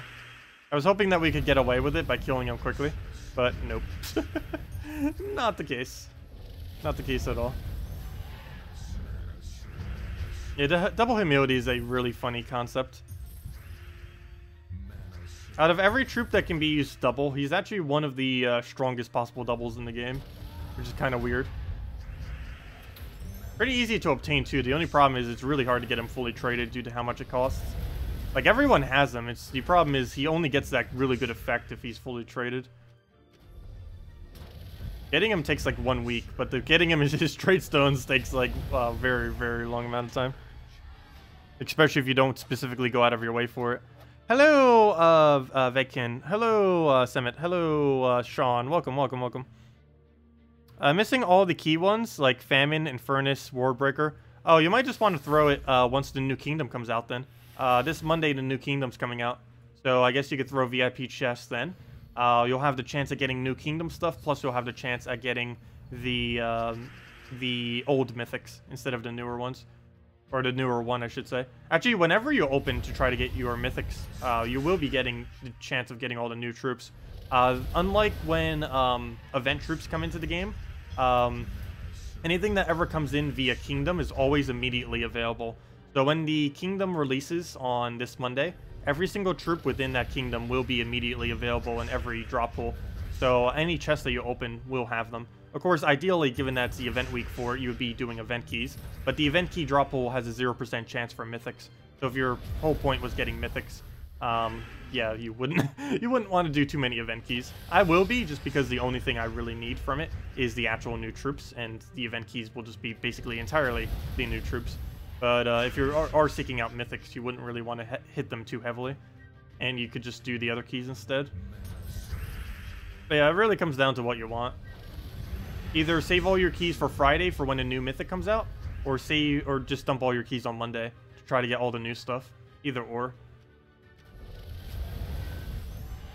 Yeah, with that being said, don't forget that there is a mythic coming out the Friday, like, immediately after. So if you are interested in the cleansing, being able to cleanse your entire team constantly off of spam, You might want to wait and be patient for like 4 days and wait till the next week Friday, even though the kingdom's coming out on Monday, because you'd be able to get both the new troops and the other stuff simultaneously. Regardless, you definitely want to throw event keys next week. Any event keys that you have laying around, you pretty much just want to dump all of them next week, or at least a few hundred if you have many of them. Event keys all on Friday? Why on Friday? You have a 0% mythic chance, regardless of if you use them now or on Friday. The unique mythic being in the game does not actually come into event keys. It's only in Glory Gem, Guild, and VIP chests. The event keys the entire week, even after Friday, will have a 0% chance of gaining the new mythic. Event keys only give mythic drops based on the kingdom that they're dropping in. And since the new kingdom will have 0 mythics, it has a 0% chance of dropping a mythic. So event keys will not actually have any chance of mythic next week. Nor do they at the moment, because this week is for Karkaroff, and Karkaroff has no mythic. So there's a 0% chance that you would get a mythic from it. You only have a mythic chance if the kingdom actually has a mythic. Even if there's a unique one on the given week, it's still not in the event key drop pool.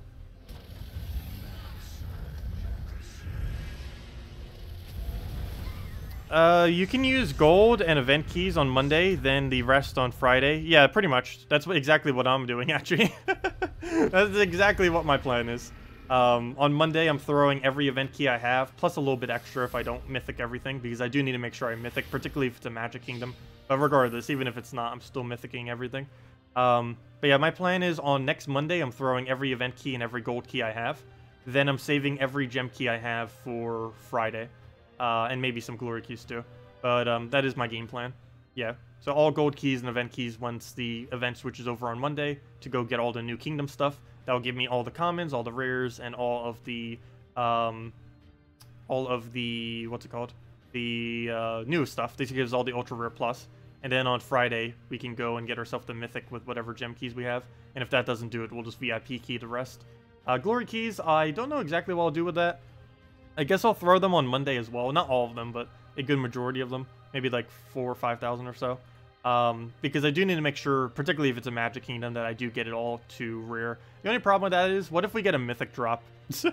That could have been a Mythic drop for Friday. Because any Mythic I get is useless. Unless it's the most recent added Mythic. Because I already have multi-copy of every multi-copy Mythic you ever need. So there really isn't a single drop I could get. Even Mythic-wise, that would be useful to me. Hey, oh, I didn't even realize that. We just finished the event for the week. And also, we got more event keys. Oh yeah, definitely make sure to do the event. I didn't even notice that. You can get, you can technically get yourself 10 event keys. Because with how many gems you get from that, that would be able to afford 10 event keys total. Oh wait, never mind, more than 10. I can buy 4. 12. You can get 12 event keys from that. And you'll be needing those for next week for the new kingdom. It's pretty easy to do this current event. If you don't naturally get it from PvP, all you have to do is go into casual PvP and just hunt down for anyone using a daemon. And then once you see a daemon in the thumbnail, just go and kill out their entire team because they probably have multiple.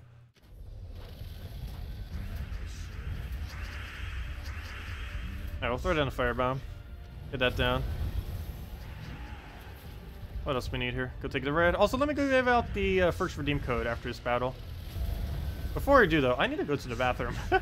The one time I don't go beforehand. I've been drinking so much water the past few days. I don't know why. I don't know if I've just been, like, dehydrated or something, but, I don't know. I've just been drinking so much water. I think this is my, like, 10th water bottle in 3 days. Let's see. Day's barely even over, and it's already my second one today. This is not even noon yet. Yeah, look, see. This one's already completely out, and I'm almost done with this one. Actually, I might need to go get another water, too. Okay, I'll be back in 1 second. I need to go get a water and go to the bathroom real quick, and then I will go hand out the redeem code. So I'll be back in, like, 1 minute, guys.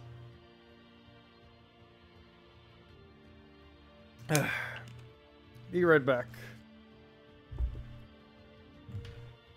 Ugh.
And we're back. Okay, sorry about that. Anyways, redeem code.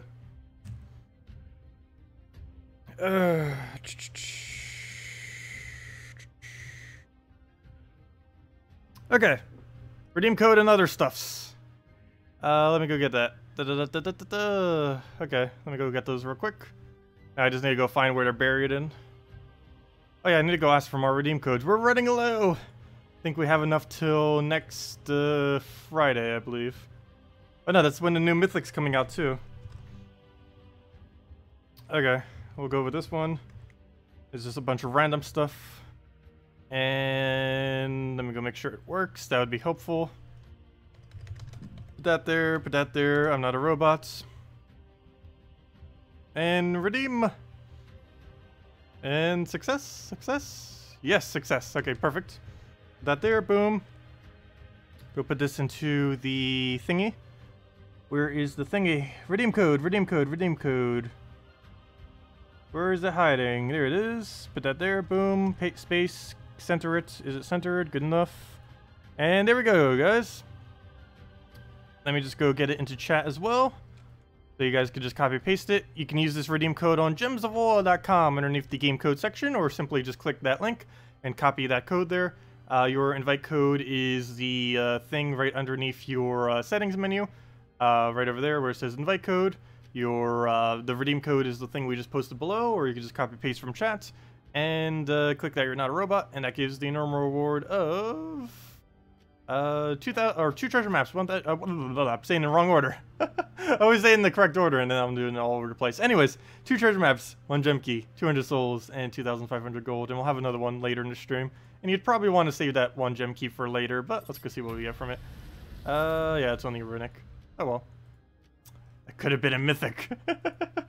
No. Anyways, let me just fix this other thing. Anything else? Any other tabs being weird? Nope, that seems to be it. Okay. Did I miss any questions while I was gone for a moment? I don't think I did. You already read that. You thought the new mythic was from the kingdom as well? Oh no, there is. Oh wait, is it? Oh wait, hold up. Wait, is the new kingdom? No, I thought it was from. I'm pretty sure the new mythic that's coming this Friday is from Leonis Empire. Though now you're making me question myself. Is it? Hold up. What kingdom is the new mythic from? Yes, it is indeed Leonis Empire. I am correct. Unless they're changing it for whatever reason. But no. Based on every spore of the thread and everything, it does appear to be this. It appears to be Leonis Empire. So this kingdom right here. It's the one with Corvash, a mirror, and all that kind of stuff. It's this kingdom. Where is it? Leonis Empire. This is the one that it's coming from, the new mythic. So if there was a Leonis Empire event, you would be able to get it from event keys, but not next week, no. Hey, we still don't have a Mythic Falconer. But yeah, it's the one with Corvash, a mirror, and all that kind of stuff. But yeah, it's going to be this kingdom. I don't think it has any kingdom synergy.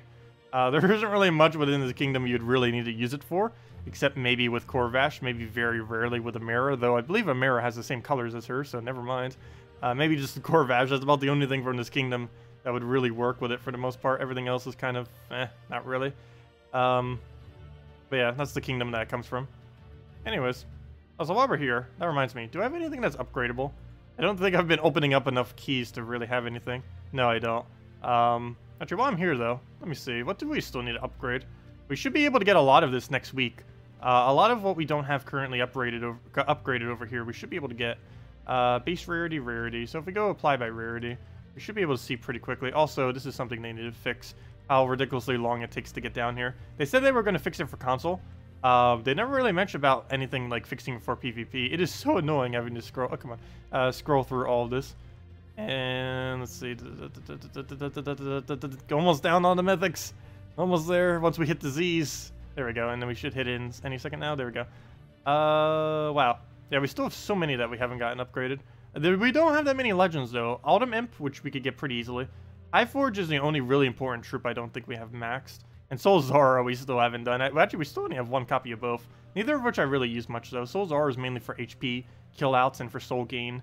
And Skyla is mainly just for skull spam off its final trait, for the most part. And for the Submerge, I guess. Yeah, we'll see where this goes. Oh, also, we'll finally have Mythic Bomb Bot, which will be fun. So we'll get to mess around with that. Anyways, back to PvP and such. And if any of you guys have any other questions, feel free to leave them in chat, or any team builds, or need help building teams or anything. Okay, we'll go and throw the firebomb. Is the code only for PC? It's for PC and mobile. It does not work on console versions though. So if you're playing on Xbox One or PS4, it will not work. It has to do with the policy on both of those platforms, which is why they could easily implement it. It's just the legalness behind it makes them incapable of doing so. They have tried twice. They might be trying again eventually to try to get it in. Currently, you guys still do have something on console to make up for it. Console has daily tasks, which gives you various resources. I don't really know too much about them, but you guys have those. PC Mobile does not have those. So basically, you guys have those instead of the redeem codes. That's basically the difference. But yeah, they would love to give out redeem codes to console as well. It's just not currently capable legally. Let's see. Famine. I hate you so. Okay, we'll go do that. Go and... I can't wait till next patch when Famine becomes dead content. No, he's still gonna be used. It's just, you're not gonna see him on every single defense. Oh no, we're gonna die to bird. Will he live? Yes, he lives! It's gonna be one of those kind of battles. Okay. I think we still lose though. Can we get a skull? Please, any skull. Somehow. Skull. Purple, go. Come on, extra turn. That's not an extra turn. Oh! Oh, the double revive! We got this. Triple revive, let's see it. Triple revive, go. Okay, how do we win? I would need a third revive. This would be the first time I triple revive if we actually get it. Come on.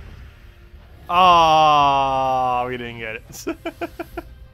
Oh well, it was worth the shot. Anyways. I might need to go back to one of the slightly realer teams. Oh no, this one kind of is. It's the triple team. The biggest issue it normally has is it has a lot of slow AoE. And if it doesn't get a lot of extra turns off its spam, it can sometimes get outpaced by heavier AoEs like Infernus and such. Because our damage compared to an Infernus is really minuscule. Try for the purple. We didn't get it.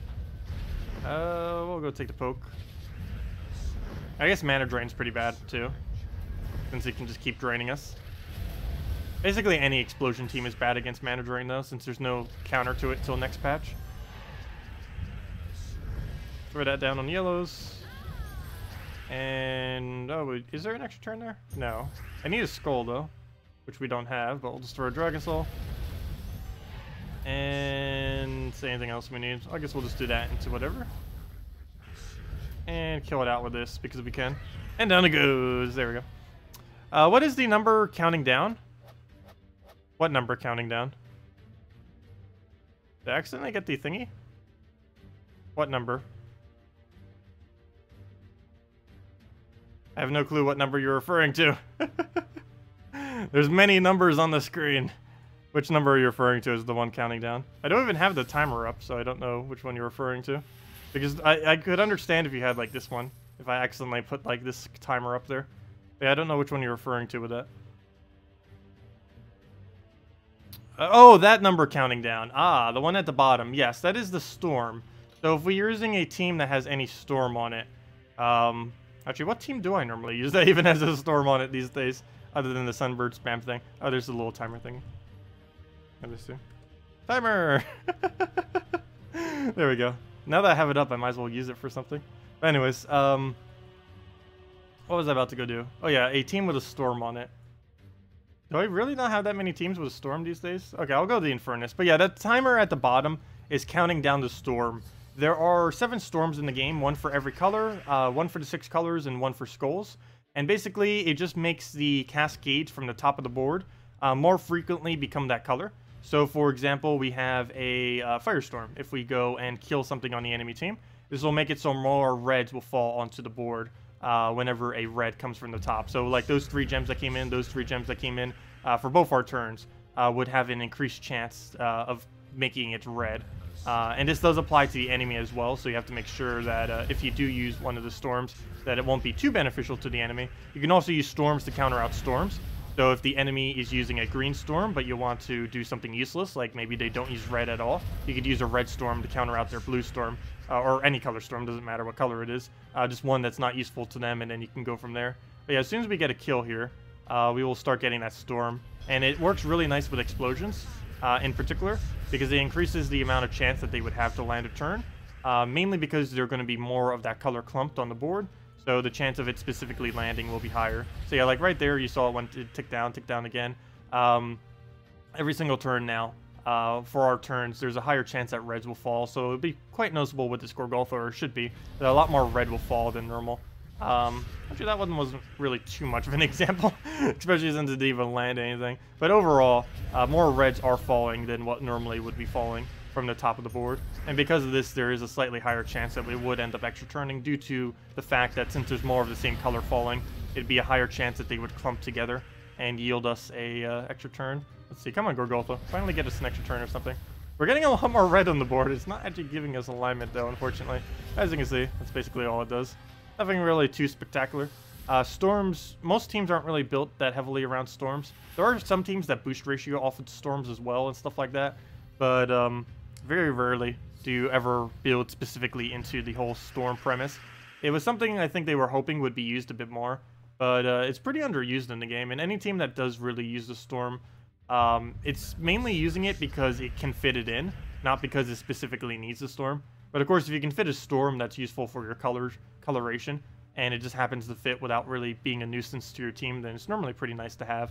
But if you're deliberately just putting a storm in just to have it, and it's hindering something else in your team, you might as well not even have it. Alright, there's almost no blue on this board. How many we at? 7? Okay, I guess that's fine. Not a horrible amount. Go move that over. Go for the explosion first, even though we already have Infernus. I want to make sure we get all of our other mana. Hey, and we even extra turn it. Perfect. Throw that down. Skull poke for 0. The mighty 0 skull poke. Go get ourselves our mana. Famine. Do we even need famine? We'll wait a turn. Throw that down. Now we get our storm. And store our turn. Go take that. Throw it down again. And now we can throw Infernus. And then we can just famine poke him. And down he goes. Oh, come on, go. Oh, come on! The misclicks, they're everywhere. Best way to farm trait stones, speed or soul gold farm team? You would do it for just pure speed in a explore. So basically anything that has the super quick casts, like an Elspeth into one of the pure color troops, that gives the +5 stats to all your allies, or using a firebomb into a Sunbird, or a firebomb into a Rowan, or a firebomb into literally anything. But yeah, that's all you really have to do. Just go to explore, go with any of the quicker teams. Things like, actually I moved where it is now. I believe I moved it up here now. But things like Sunbird with firebombs, Sunbird with firebombs with Rowan, firebombs with Sunbird, Elspeth with one of those pure color troops that give +5 to all your teams with something that can one-shot. Using a Mechanist class with fire or with bomb bots ends up working out pretty well, and there's quite a few different combinations out there. There's also a new one coming out. Oops, I did not mean to have it on Warlord 4 difficulty. It is on Warlord 4, right? I would assume so with how high his stats are. That is not the difficulty I meant to play this on. You would want to play it on normal difficulty.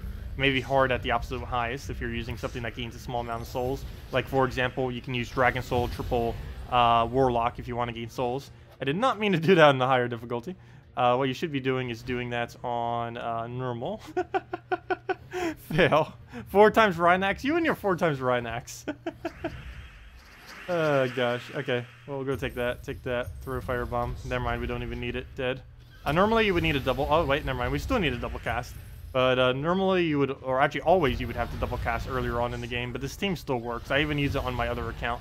And it still works out perfectly. And I don't even have any armor kingdoms nor any HP kingdoms on it. And it still works. It's really cheap. Rowan you get for free from Forest of Thorns if you don't already have it. Sunbird's actually the hardest thing to get, which is an ultra rare. And the Firebomb is a common, so pretty much everyone has that. Also, I'll finally be able to Mythic Mine on this Monday. Firebomb is in the gold key drop pool, and I'm going to be doing it when we get the new common from the kingdom to max out our Firebomb, which will be nice. I believe Firebomb at Mythic gains 3 more damage, 3 or 4, compared to it being at Ultra Rare, which is definitely quite helpful. At least in these battles, because the stats are so low that it's kind of helpful. Also, this wins really quickly. Actually, I have the timer up. Hey, we'll be able to use this for something. Let's see how many we can do in a minute. It should be able to do 4. Not consistently. It's more like a 3.7-ish. But it can technically do 4 wins per hour with this team and other similar teams. Come on, cast. Here we go. Assuming you can one-shot. It's a little bit slower if you can only 2-shot. I think it's more like 3 or 2.5 per minute, but still really, really quick. Okay, throw that down. Hopefully extra turn or something. Nope, didn't quite get it. Fail. I'll throw the Rowan down. Should be able to get that. Nice. Down it goes. That's 2 in that time. That looks like we'll get a pretty solid 3, but it doesn't look like we'll be able to gap that 4th one. Unless we click really quick and get lucky on the starting board or something. Doesn't look like we'll be able to reach it. But yeah, it's really consistent 3 per hour for sure. And basically anything you're running in Explore, you'd want to be running similarly as quick. Oh, we didn't quite make it. Actually, that's quite a bit slower. No, we're going to get into the battle at like the 1 minute mark. But yeah, that's really easily, consistently 3, even when it messes up. Like, that's what it's supposed to do most of the time. Well, other than him getting that much extra turn. But just do that, ideally into an extra turn, and then you just go crazy from there. But yeah, that's pretty much it. Oh, whoops, stop the timer. Stop the timer! But yeah, that's pretty much the team. Hello, War! Welcome. Welcome, welcome. Where's the... What was I looking for? I guess I'll go back to Azura. I haven't been really using this as much. Definitely want to get back to it. I'm always a huge fan of anything Azura related. She's among one of my favorite troops in the game. Okay. She combined basically all of the benefits that a plague has, combined with a mana generator, which is kind of cool. Ooh, what do we do about this? I guess we take the skull. Oh, double skull, nice. Aww. I forgot the other one down there. I have no clue how I didn't see the other one. At least we got a double skull from the Cascade, which kind of made up for what just happened there. Fortunately, he's so close to full mana, and there he goes to full mana, and an extra turn if that wasn't already bad enough. Well then, okay, let's go take a blue. Won't really help much, but oh well. He did not take the extra turn for whatever reason. We'll take the skull. Please die to burn. Good. That's one less thing to have to deal with. And now he has the standard triple threat behind it with the, what's it called? The Dawnbringer. Oh, we didn't get the Surge. No. Not good. Okay, what's plan B? I was hoping that would Surge, so we'd have full mana right now. I guess we just take blue. He'll do his explosion. He'll clear the board for us, which somewhat helped, kind of, not really. So we can throw that spread explosion. Not much value out of that. We're getting really low HP, not good. Come on, Famine, where are you? We need you. Before you die, before something dies. No! Now he has barrier on everything as well. Get rid of all those barriers. Throw down a Famine on his biggest threat. Let me take those reds first, which I don't even use anymore. Which is bad because there's a Firestorm as well. But see, Firestorm's countering us because we don't use any red now. The Firestorm's actually a counter. And he has it off of his. Well, technically also off of ours, but I think his was more recent. Please die to burn. If that doesn't die to burn next turn, we lose. There we go. Okay. We got this. Barely. No, actually we could still easily lose. Anything he does will kill the Gorgolfa and the Azura. Oh no, don't get a skull. Okay, we'll move that there. Oh, I might need to throw a Gorgolfa here. It's actually going to do more damage than me even taking the skull anyways, so we'll do that. Because he has 75% resistance against it. Throw this down. For stat reduction. Nice extra turn. Well, I guess we just keep looping. Archie, do we throw a Famine here? I can get a kill. Promise if he revives. Okay, good.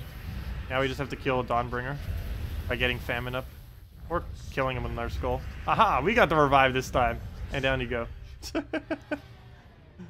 Well, that was a weird match. But we won. What do you think of Sunbird, Ogrin, double Firebomb? It works. Particularly earlier on when you need higher damage. The main reason I use Rowan is in case it doesn't go in my favor for the colors on the board. I just like having the double option. I do know that some people do like using oTheRani. The only real issue with oTheRani is you only get the buff on the first cast.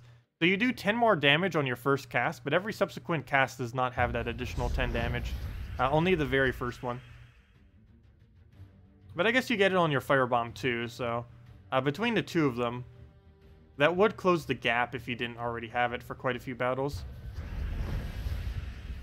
I just always like having the higher mana variety, just in case you don't get it on Sunbird, though. Another fun way of doing it is with a Forest Guardian, too. Forest Guardian gives half mana to Sunbird, so basically, regardless of what happens, you will have a full mana Sunbird off a single Firebomb. Okay, we'll throw that down. Get our Explosion. Get our Inferno. Come on, cast. Get our Infernos.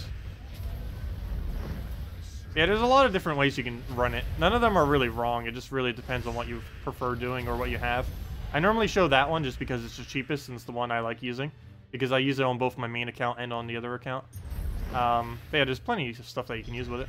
You could use either the Sunbird Forest Guardian fully traded with double Firebomb, or even with one oTheRani on it for that combination. You can throw it with a, like Mew mentioned, with the oTheRani with the double Firebomb and the Sunbird. You can throw it with the Sunbird Rowan double Firebomb, so that if you miss on one of the colors, you could just use the Rowan instead and kill that way, instead of having to depend on only red-purple. And is there another variant of it? I guess you could run an Elspeth-related one. You can run a double oTheRani. Actually, probably would still need a Firebomb. You could run the Sunbird, Elspeth, oTheRani Firebomb. I've never actually tried that combination, but I assume that would work too. You kill out your oTheRani, you get your red mana, you ideally get a full Sunbird, cast that out, and if you had to for whatever reason, you would use the Firebomb for cleanup. You could even use the Firebomb beforehand if for whatever reason you feel like your Elspeth would miss really badly on red. So it would give you two different options to start off the board. You could either throw your Firebomb or you could throw your Elspeth in that case. That would give you two options to start with instead of just the standard one. There's a lot of different ways you can kind of move the team. I don't think anyone has really come to the consensus on what the absolute best one is. But as long as you can win in consistently 3 or more wins per minute, you're fine. As long as you're doing that, you are winning at about the max possible rate you could ever do, regardless of your team.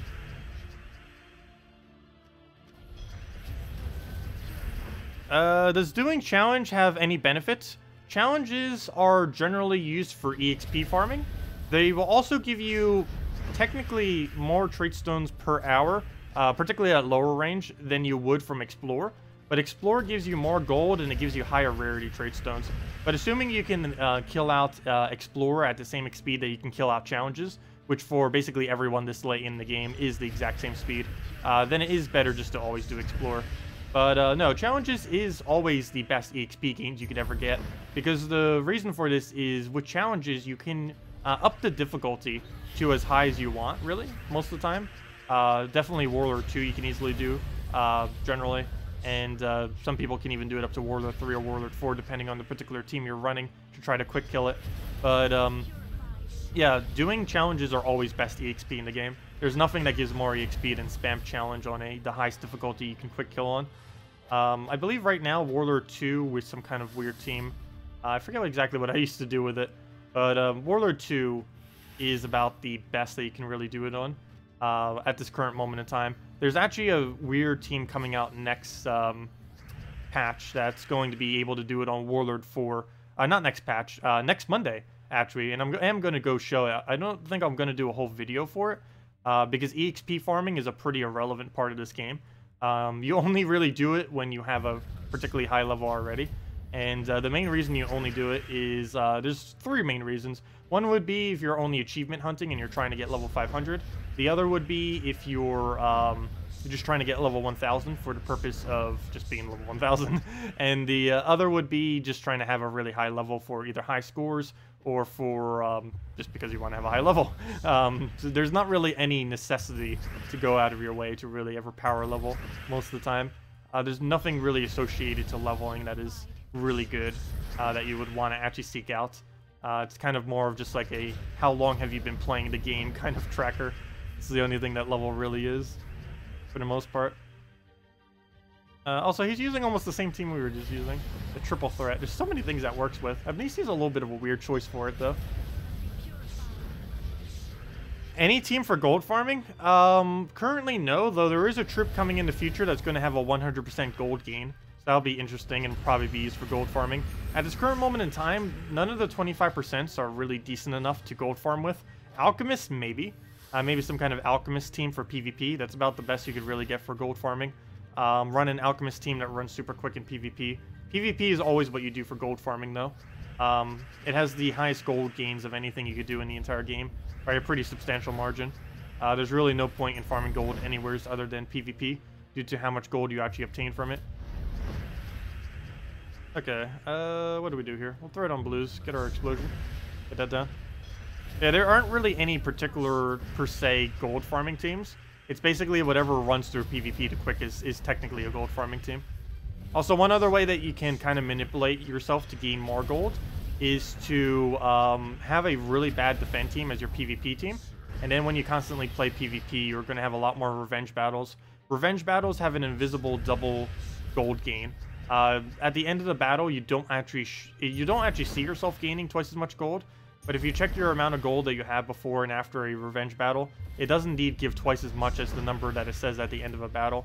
So it gains a pretty substantial amount of gold. Actually, by a very, very high amount. So if we were, for example, to get, let's say, 2,500 gold total from this battle, we would get 5,000 for doing a revenge, which is quite a bit. Also, I think we just lost because famine, in a nutshell. Why did we lose? Famine. Because famine. Well, go take the skull. Making some progress. Go take that. Hopefully get a Gorgolfa or something going. Very lucky right there. Nice. Go take that over. What else we need? What else we need? We'll go for the red right there. Come on, almost full mana. Take the brown. Almost full mana. There we go. Get the damage. Saved. Okay, let's match. That was almost really bad. Down it goes. Yeah, you gain a little bit more gold from having a alchemist. If I was to use an alchemist in a team, I would gain about... Well, we're already gaining so much gold from a normal battle that I don't really even need to do it. Look, we get over 1,000, almost 1,500 for doing this. The amount of gold we get for using an alchemist, because there's only a 125 cap when doing him, and that gets boosted by our little bonus thingy, which is currently... How much is our bonus? Is 150 extra. That's 250 total. So that's... What is 125 times 2.5? 125 times 2.5. That would be 312 extra gold per battle. Well, 312.5 technically. I think it gets rounded down though. But 312 gold extra per battle we would get for using an alchemist on it. Compared to an actual battle that gains 1,500-ish. Actually, technically double that. So, because I added all the bonuses to it. So, a normal battle that we do... Let's see, 312. I need to remember 312. So let's go calculate one of these out then. Let me just type 312 in somewheres. So let's see. So an alchemist, using an alchemist on our team gives us approximately 312 extra gold. Not exactly, because we also normally get some gold from just, you know, normal extra turns. But let's give him the benefit of a doubt and say 312. Our normal battle would give us let's just say 1,400. 1,400 and times that by 2.5 and that would be 3,500. So having an alchemist on our team gives less than 10% extra gold to our total amount of gold, which is why just winning PvP super quickly is generally the way to go. But yeah, using an actual gold farming team basically only gives us 10% the full amount of what we get for just doing a single battle. That's not even counting revenge battles either. That's just the base amount of gold. So yeah, that's why there's no gold farming teams. One PvP battle is 10 times more efficient than a gold farming team that only farms gold, specifically. Yeah, that's a pretty high margin of difference. It's why you don't ever really see gold farming teams, or you don't ever hear me calling a team gold farming team. You'll hear me calling it like a PvP team or something, because PvP teams are gold farming teams. just because it's 10 times more effective, apparently, based on what we just did. But yeah, that seems about right. It's really weird that it is the case. I really wish they would make the gold cap. They need to make the gold cap higher per battle, but slightly lower the amount of gold you get per PvP battle to balance it out. Oh, did he already get the loop? Okay, good, he didn't. I was gonna say, we like just started the battle.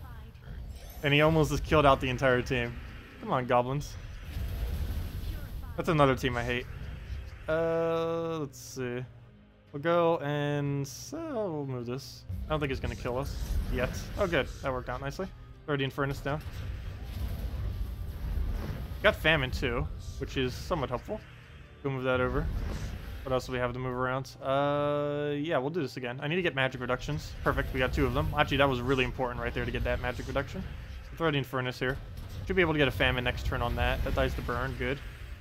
Oh no, it exploded. Oh no, it exploded. Oh no, it exploded. No! We still have a chance, but that definitely made it a lot harder. Okay, what's the game plan here? I think I deliberately give it an extra turn. As long as it doesn't get blue. I don't think it gets... Oh, no, I can just take that. Never mind. Take it that way. Oh, even extra turn it. Perfect. Too bad that won't die. That better die to burn. Okay, this has 101 HP. Siren has almost all of its damage. You have almost no damage. I might just have to kill the Siren, even though that's way overkill. Unfortunately. But then this will never die. You know what? We will throw it on you. I just need to make sure the Siren doesn't get mana somehow. Which is going to be near impossible to prevent, but something needs to happen. Okay, we'll move that down. Oh no, I just gave it free blues. And free HP. Yeah, we need a skull really badly right now. This looks pretty bad. Move that over. We can resist 1 skull. He's gonna get that. What to move? I don't think there's a single thing we could do to even try to get something. Unless we try for a double skull, which is very unlikely. And would probably just give him a free skull. So we'll just move this and try for a yellow. And we miss. And there goes even more HP. There goes the poke. There goes the poke.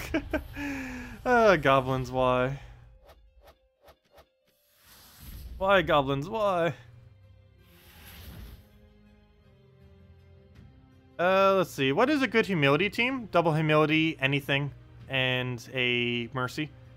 Or double humility, lady or an aerial, with a plague in the end. Yeah, basically any team set up in this composition with double humility is the best humility. Humility almost always gets used in double, just because it's so ridiculously powerful as double. But double humility, basically any good full AoE. In this case, we're just going to go Draculus, though you can use Crimson Bat, you can use almost anything that hits all enemies, as long as it has blue. Oh wait, no, Marin, it doesn't even need blue. It just needs... No, it just needs to be double. Anything that hits full AoE will get the job done. But yeah, you can either do this, or the Lady or Aerial Plague is pretty popular and stuff like that. But we're going to be rolling with this right now with the double yellow. This is normally what I run if I'm running a PvP variant of it, just because it goes quicker. Ideally, we get first turn first turn Mercy alignment, and then we just go and do Humility spam. We kind of have it, so we'll go for this. We get quite a bit of mana, not that much though, but better than nothing. So here we'll throw this down on a color we need, like blue, which is quite heavily on the board. Ideally, we'd get magic buffs. Did we get magic buff on anything? No. So we'll go and keep throwing this on a populated color, which appears to be blue since we already did it. And just keep spamming it out until we finally get ourselves the alignment or the buffs that we need. So we'll throw a Mercy here. Keep getting that. That will heal the weakest on our team. And we could throw a free Draculus right here. I'm trying to just one-shot him, though, off of magic. So as you can see, we now have 46 magic on him. And now if we could just get one more buff, that will be one-shot the entire enemy team. And that's basically how Humility runs. And dead. And there you go. That's pretty much him in a nutshell. And you can do this exact same thing we just did with either Crimson Bat, Draculus, or Oriali if you have either of the 3. You can do it with AoEs too, but it's a bit harder to do it with non-true damage AoEs. Generally, if you're running it with a Draculus is the best, Crimson Bat's the second best, Oriali would be the third best. And yeah, that's pretty much just what you do. Pretty funny. Yeah, it doesn't always work that exactly like that, but it's the general premise of that is what you're aiming for. It's personally not excessively viable. It's pretty good against Def and anything that's running poison or true damage and stuff like that. Very rarely would you be using this as your main team, though. It's a little bit clunky at times, particularly if your Mercy doesn't have any alignment, particularly if they have the capability of removing yellow and or purple. Spirit Fox in particular is super annoying, and you would never really want to use that against it. But overall, it's kind of decent. Oh, what banner? You run it with double yellow. There currently isn't another double yellow banner that's useful, so just run it with little white helm, pure yellow banner. That's all you need it with. Almost every humility team gets ran just with the double yellow banner, just because of how much mana she can actually accumulate from doing so. I'll move that over. We get both of them. Oh, we even got the other cascades. Nice. Throw the explosion down. He did not get a skull, barely. I almost jinxed myself there. But yes, he did not get a skull. Oh, that will give him an extra turn if I take the red. Okay, I'll take the purple then. Oh, that one gives him an extra turn too. Fail. Fail. Okay, we'll go do that. Got Dawnbringer, but a little late. Gotta take that down. I guess we try to get Gorgoltha again, or maybe not, because he's just gonna drain us again. Scion, why? Okay, we'll take the red, I guess. I don't want him draining us. Take the other red. Didn't get much from that. Let's go Skull Poke because we can. Now kill out Scion. And now we should be safe-ish, kind of. I got Dawnbringer down. I'm gonna have to waste my ability here. But at least we have our own Dawnbringer, so we'll throw that down. Make sure he doesn't mana generate. Get a Gorgoltha, go from there. And that's pretty much match. Gorgoltha into Dawn. I mean, Gorgoltha into Infernus, and that's enough damage. And then down goes his Infernus. There we go. Alchemist instead of Mercy is also an option. Yeah, you can. It's a bit slower, but it would still work. Yeah, if you don't have fully traded Mercy, Alchemist would work in the previous team. It's completely different colors, but you're barely using that much. You would want to use the Alchemist in front, though, if you were doing that. In front of your Crimson Bat or in front of your Draculus or whatever you're using with it. If you are using it that way. Because you want to make sure you get its mana up quickly. You'd want to 2-turn its mana. You'd want to take a brown into a red or a red to red or anything that will get it to full mana quickly.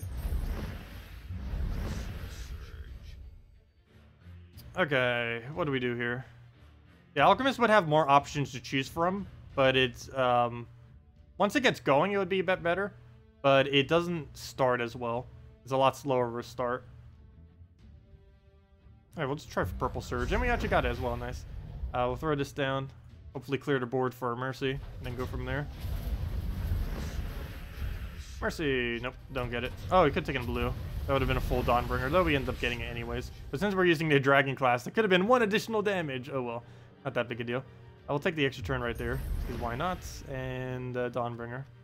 And then hopefully he'll move something into position. Nope, not really. We'll just Gorgoltha then. Put herself in Infernus. 1 mana off, luckily he cascaded. Let's go for the extra turns now. I don't want to leave them there. Actually, it doesn't even matter. I could kill them with anything. We'll throw the Dawnbringer down. And down it goes. Can you try Skullbeard, Corvash, Infernus, Umberwolf? Sure, I don't see why not. We'll go do just that. Let's see what we can do with this. Go get it all in. We got ourselves a... Ooh, Queen Map, what are you doing? With a Nyx, too. What are you doing? Annoying team. Very annoying team. Okay, anyways. Let me go get Skullbeard. Corvash. That is not how you spell Corvash. Corvash. Oops, I just... Fail. Skullbeard. I really wish they had it like they used to have it. Where, at one point, if you didn't have other things in your team, like, for example, let's say I wanted Skullbeard in 4th slot. You used to be able to just plop that right there, and boom, it would be in 4th slot. But what it does is it moves all the way up to whatever your slot position is. So let's say I want to move this Corvash to 4th or 3rd. If I go do that, it moves it right back. And same as this, anything you put into your team, it moves it up to whatever the next slot is. You used to be able to put it in any slot, but when they switch over to Unity, that changed. I should ask that next Q&A, because it was a really nice feature that used to be in the game that was actually taken out of the game when they switched all of their code base. I don't know how hard it would be for them to actually do that, but that was really convenient. Even when Salty streams, she has the same issue with it. She doesn't mention anything about it, nor do I normally.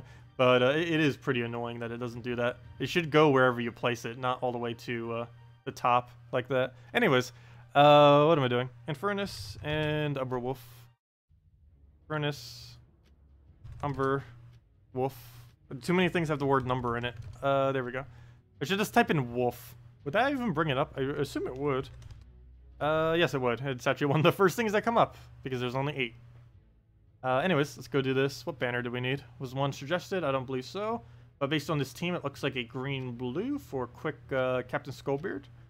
Is there anything we're not using? No. So I'll just go green-blue. Want to make sure we get them up as immediately as possible so we get everything rolling. Blue-brown would also be pretty convenient since we could get it for Corvash. Yeah, we'll go with that. See what we can do. Oh, I never disenchant my troops. A lot of late game people never disenchant their troops because there's really no point in doing so. It's really easy to farm souls, but it's not easy to get yourself more copies of troops. And just in case they ever do anything with it in the future, we want to make sure we have copies. Also, we've just been collecting them for so long that we just never want to get rid of them. There's no real reason to. Unless they add something that costs like 2 million souls for no reason whatsoever. I highly doubt they'll do that though. They already said that they're pretty hesitant on adding another weapon like Dawnbringer because of how unbalanced Dawnbringer is. Because you see almost everyone running Dawnbringer, particularly in Arena. Arena, particularly late game Arena, if you're level 500 plus, if you don't have Dawnbringer, you basically auto-lose Arena. It's extremely unbalanced Arena. But even in PvP, it gets used quite a bit because it's the only mythic weapon. So everyone, there's almost no point in using many other weapons because why when you could just use that one. The other big issue with that too is because they don't have easy access to Fire and Ice and Sun and Moon, Dawnbringer is one of the only weapons that people can really obtain that is a full AoE yellow and a full AoE blue weapon. Normally full AoE blue would be Fire and Ice, but almost no one has that because it's basically never been in their shop, and even if it has been, people would have to get it through money. It was only available ever once via Glory when it first came out, and then maybe like one other time, but it's never been ever available since. And Sun and Moon, most people don't have access to, because I believe you, other than when it originally came out, I believe there's only a starter pack thingy that has it available for like 1 week out of when you first start out the game, and it never comes back again, which is really weird. But yeah, they will eventually be adding all of the older event weapons to the game. How they're doing that, they do not know. Really wish they would just add all of them directly to the Soulforge in one patch and like, here's all the things that you guys don't have. Go get them. But yeah, I have no clue what exactly their plan is with that, nor do they. So we'll find out eventually. There's about 3 to 4 dozen weapons in the game right now that are essentially unobtainable or so rare that it's almost unobtainable, and the only way you can get them all is via cash at the moment. So yeah, there's like no point in going for them, or at least most of them. Let's see, what one is available this week? Let's see. I don't even know where it is because I never go to it. Where is it? Weekly events? There it is. Oh, this one's actually not that bad. This is the well, not let me show it. Oh, there it is. This is the one that hits full AoE red-purple weapon. This is actually the only... actually, this one is pretty decent. It's the only red-purple weapon in the game, for whatever reason, that hits a 1-to-1 boost ratio full AoE. For whatever reason, every other red-purple weapon that hits full AoE in this game does not do a 1-to-1 boost ratio. But this one does, because they ended up nerfing all the other ones, but they didn't touch Staff of Madness for no reason. But yeah, so Staff of Madness is actually decent now. Unfortunately, the only way you could really get it is by just purchase until they eventually add it by other means. But yeah, it's an okay weapon. I personally like never used it at all, but because it's the same thing as Dragon Soul, same mana cost, same everything. So you might as well just use a Dragon Soul. But yeah, it's a thing. Not really that good though. It's good and not good. Really just depends. I personally never use it. Or there are some niche instances where you may end up needing it. Anyways, let's go and take that down. Need a purple. Hopefully they'll be adding it to craft though in the Soulforge eventually. We'll just have to see what they do with it. Any suggestion for PvP teams for low-level players? Focus on every high boost ratio you have. Look at everything you have and look for basically all the things with really high boost ratios. Things like Night Coronet, Lava Elemental, Ranger, Rock Spirit, Zephias, some of the other ones that have like a 10 times boost ratio of some kind. Anything that basically has a 3 times plus boost ratio of any kind. and a few others. Yeah, basically that's the only thing you have to look for. The boost ratios are balanced towards mid-game. Almost every boost ratio in the game is balanced towards a average player, which is around the level range of about 200 to 500-ish for the average player, I believe, these days. So almost everything is balanced that way. So very early on in the game, picking out the really high boost ratios is super effective because they're overpowered in early game. Oh, come on, we already lost. Come on, Infernus. They're pretty overpowered in early game due to the fact that they weren't balanced to be really utilized that early in the game, particularly some of the higher rarity stuff like Dragon Soul, Tesla, most of the epics that have really high boost ratios, there's several of them. They weren't really expected to too many newer players to have them, so quite a few of them do have really weird boost ratios that are balanced more towards the mid-range of the game.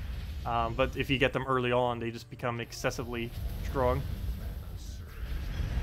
As far as actual team compositions, one of the easiest things I normally like to start with on my team is double Ranger, Deep Bore, Rock Spirit, or if you have it, double Rock Spirit, Deep Bore, Ranger. Not particularly in that order, but those compositions of teams is what I like to run as a newer player. Just because it's really easy to obtain on any account, and it has two things that have really good boost ratios. Both the Ranger and the... Come on, what's happening with these Infernuses?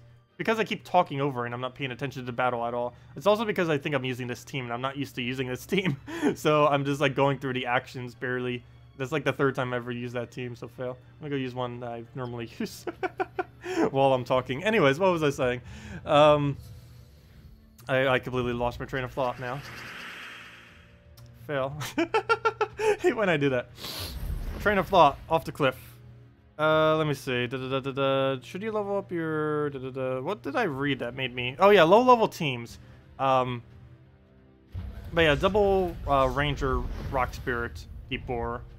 It's one of the cheapest things you can get to initially. And just keep your eye out for high boost ratios. Other than that, build anything around a Valkyrie that does damage. Build anything around Apothecary that does damage. Build anything around anything that has any of those 6 converts. If you have yourself a Valkyrie, Apothecary, Drainseer, Giant Spider, Alchemist, or Hellcat, you can basically build an entire team around specifically that troop, and it would work. You would just need at minimum 2 damage sources to also go along with it. But any of those would work. They all stand alone as excessively good mana generators. And you can use it with just about anything that can do at least a competent amount of damage to kill out the enemy team. Oops, we're frozen. We just doubled extra turn on the only color we're frozen on. Well, I guess blue and green, but still. I better die to burn. Never mind. It already casted. Don't revive. Go. Good. And down it goes. 4 times Infernus. Go. I think I only have 1. There isn't any need to have multiple Infernus. Pretty sure I only have 1 Infernus. Pretty sure. Let me double check. Troops. Infernus. Yes, I only have 1 Infernus. Nope, only 1. I have about 9 mythics I only have 1 copy of. Infernus is one of them. Luckily, there isn't really any realistic team you would ever need Infernus in. Particularly his traits. All of his traits basically only trigger once. Fiery Death would have no extra effect with having multiple. And Configuration would have no extra effect. And yeah, so there's really no point in having multiple of them. So there's no point. I was to say, is there anything I only have 1 copy of Mythic-wise that would be useful having multiple? Excuse me, having multiple. I don't believe there is. Let me double check real quick. Maybe I'll craft one eventually. Let me see. Ketris the Bull, you'd never need more than 1. Worldbreaker, you would definitely never need more than 1. Skady, you would never need more than 1. Gargantor... Yeah, that only applies to himself, so you would never need more than 1. Uriali, maybe. It's trait you wouldn't get any effect on, but having a double true damage, getting that up. Well, then again, you could just use a Crimson Bat or Draculus instead, so never mind, you don't really need another copy of her. Jotnar actually wouldn't be too bad with 2 of him, because there's so few other giants in the game that are really viable. Having 2 of him wouldn't be too bad to use for Guild War Day, so you have double barrier going crazy. That would be pretty funny. But other than that, I don't really see much of a use for him. Scorpius would be interesting to have multiple copies of. because you can stack his trait of gaining 1 to all brown per turn. So that could be pretty useful. You wouldn't need more than 2, I don't think, because 3 of them with 1 troop would be pretty clunky. But yes, you technically could use double Scorpius. Would be pretty funny. Double Yasmin would be okay, though generally you just use a web spinner instead. And that's it. That's all of them. Also, the new mythic coming out also would not be good with multiple. You only need 1 of the upcoming mythic. The reason for it being is its main benefit is cleansing your entire team. So you don't really need to multi-cleanse. Cleansing, because it automatically, whenever you take a yellow, it cleanses. So boom, it would have just cleansed our entire team. So having multiple of that wouldn't do anything different, because you would just be cleansing the cleanse you already cleansed. If that makes sense. You could cleanse the cleanse you already cleansed. Pretty much what would happen. How do I do this? I could either throw a Dawnbringer now and hope he takes the skull, in which case that actually still would be bad. Or I could take the skull, hope he does something weird that isn't casting, and then Dawnbringer him for the kill. I'm gonna throw Dawnbringer. I don't trust him to do what I want him to do. We'll just do that. What else do we need here? I guess we go and throw nothing. Anything we take will be pointless. I guess we'll try for a red, which we didn't get. That's funny. He kind of like halved our mana there. Oh no, he didn't half it. Well, it just looks like half because it's 11 out of 22.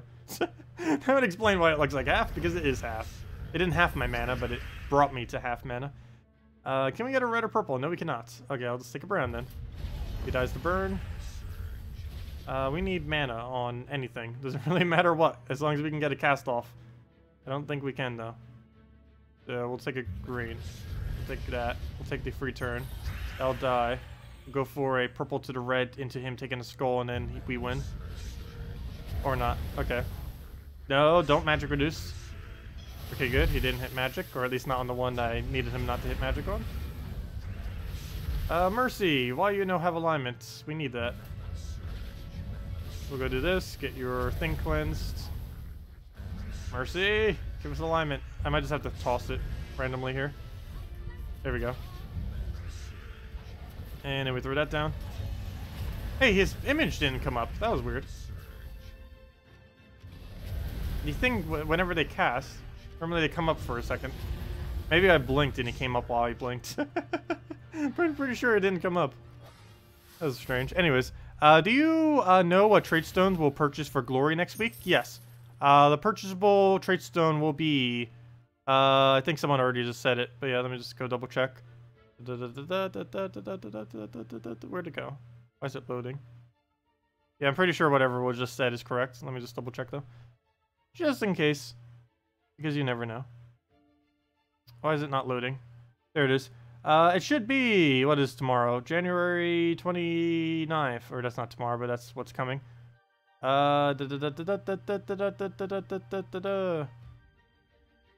Wait, which one of them is actually the thing? Never mind. Whatever was said is probably correct. I can't tell because it's not actually showing. Let's see, it's showing the new troops, but it's not saying which one is the one for the event. So probably whatever was just said is correct. Let me see, what was said? Let's see, brown, purple, skull. Yeah, that sounds about right. How do you know that for sure? Does the other one say? Might be looking at the wrong spoiler thread. Let me see. Let's see. Yeah, I don't know how you're determining that.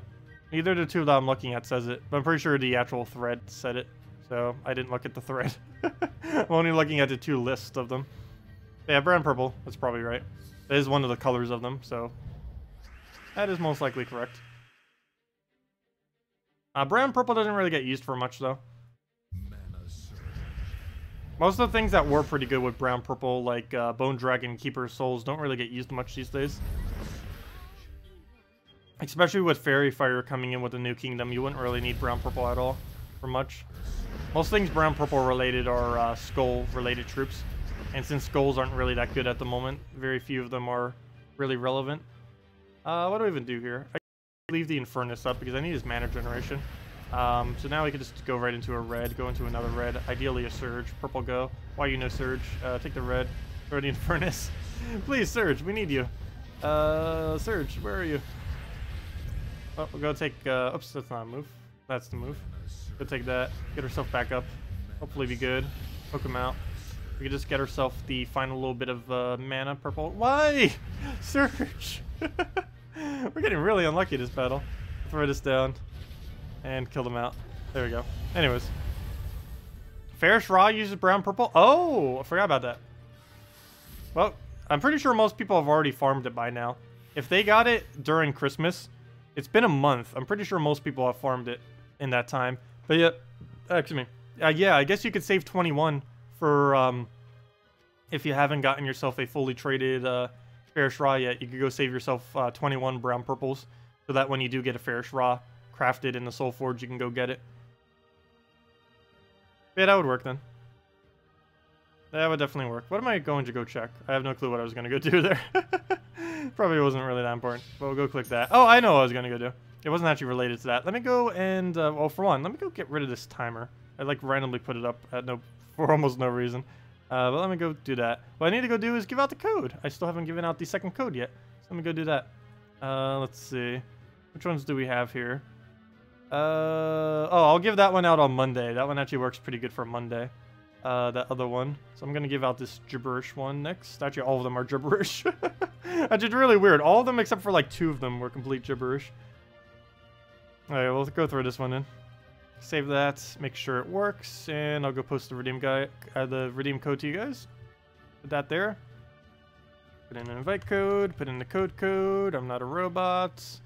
Redeem, and success. Okay, so let me go put this in the chat, put this below me, and that'll be the other code. I'm pretty sure the one below me is already extremely dead by now. But this one should last for most of the stream, or most rest of the stream. And there you guys go, right below me. And then let me go copy this into chat so you guys can go use that as well if you just want to copy paste it. Use it on gemsofwar.com underneath the game code section. There we go. Also, you have this event link in your description. I do. It doesn't say specifically what it is though on that one. Unless this is a different one. Wait, do I have a different one in my description? And the thing? Let's see. Bright Forest. Oh, it does say it all the way at the bottom. I didn't see that. Oh, okay. Never mind.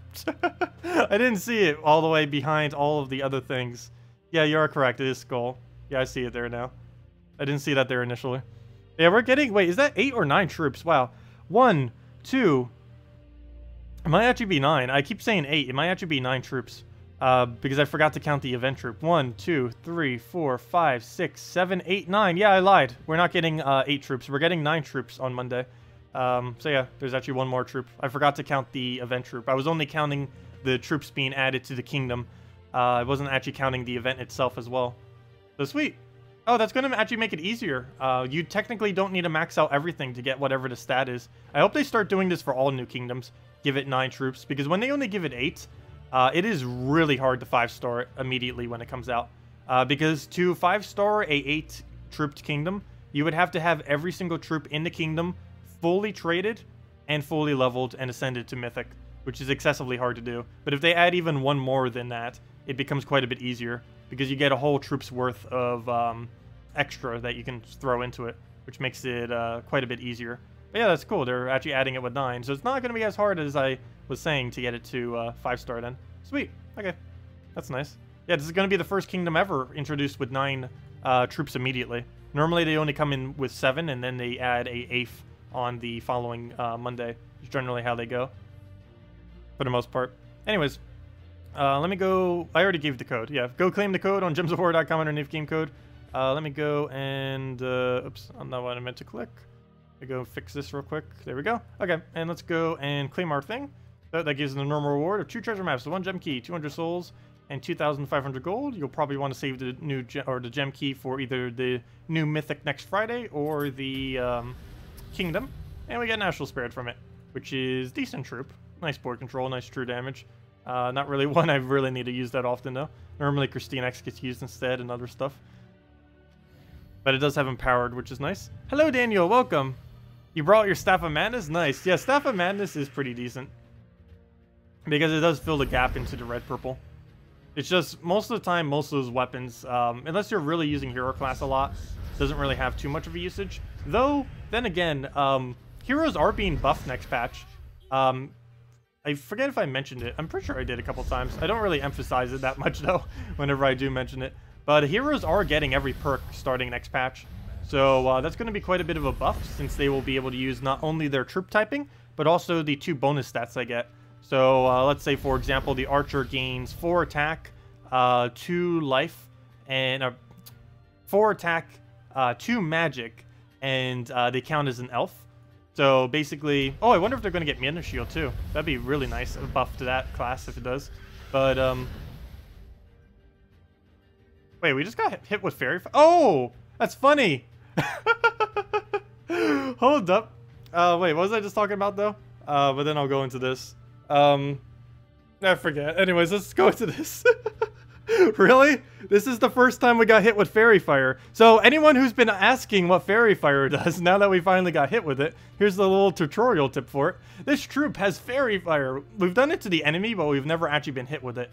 This troop has Fairy Fire. While afflicted, the troop will take 50% extra damage from damaging spell effects. So yeah, he's now Fairy Fired, so now he'll take 50% more from it. It looks exactly like Burning, but I believe they're going to be making a modification to it next patch that's going to make it not look like Burning.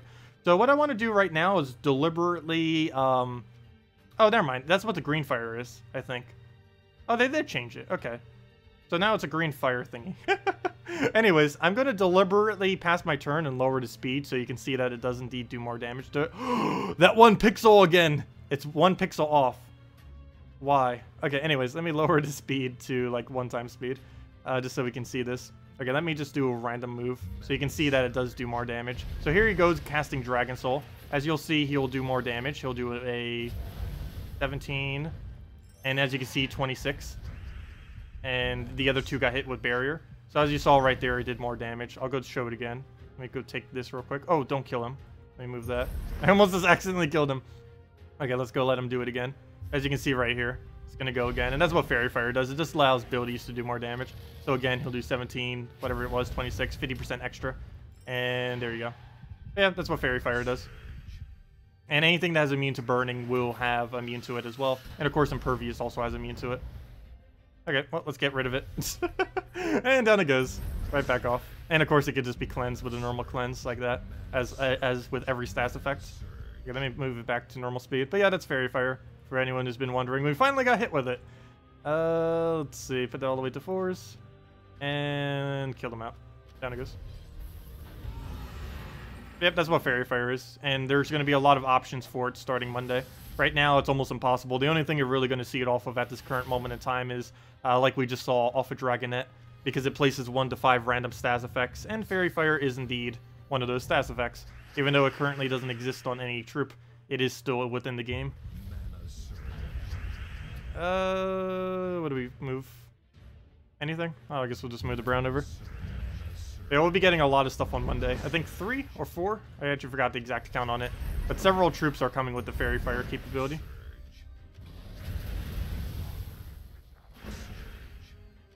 Yeah, it's going to make casting a lot more powerful, which is already so powerful. Casting's the most powerful it's ever been, and they're making it even more powerful. I'm not quite sure what made them think of doing that. The main thing they need to do to make casting quite a bit weaker is add mitigation to it. They already mentioned that it's going to be a little bit hard for them to code that, though. But whenever they get around to that, that's going to be the main thing that will finally nerf it back down and probably bring Skull Spam back into the game. They need, like, a Gorgolfa version of a 75% magic reduction and Stone Skin version of it and all that kind of stuff. Once they add all those mitigations to magic as well, then it'll be quite a bit more manageable. But at the moment, since there's no real hard counter to casting, the whole premise of Gems of War at the moment is get your mana as quickly as possible, get really heavy casts on the enemy team, and then just kill them out that way. That's basically how every battle rolls for the most part, because that's what the strongest amount of damage is at the moment, and it gets buffed even higher next patch with Fairy Fire. What's even funnier is the thing that does all Fairy Fire, the thing that will hit everything with it, it does have extra turn and mana generation. So you'll basically be able to do it with no downtime. You'll basically get a free Fairy Fire on the enemy team. Not to mention the ability itself also does damage.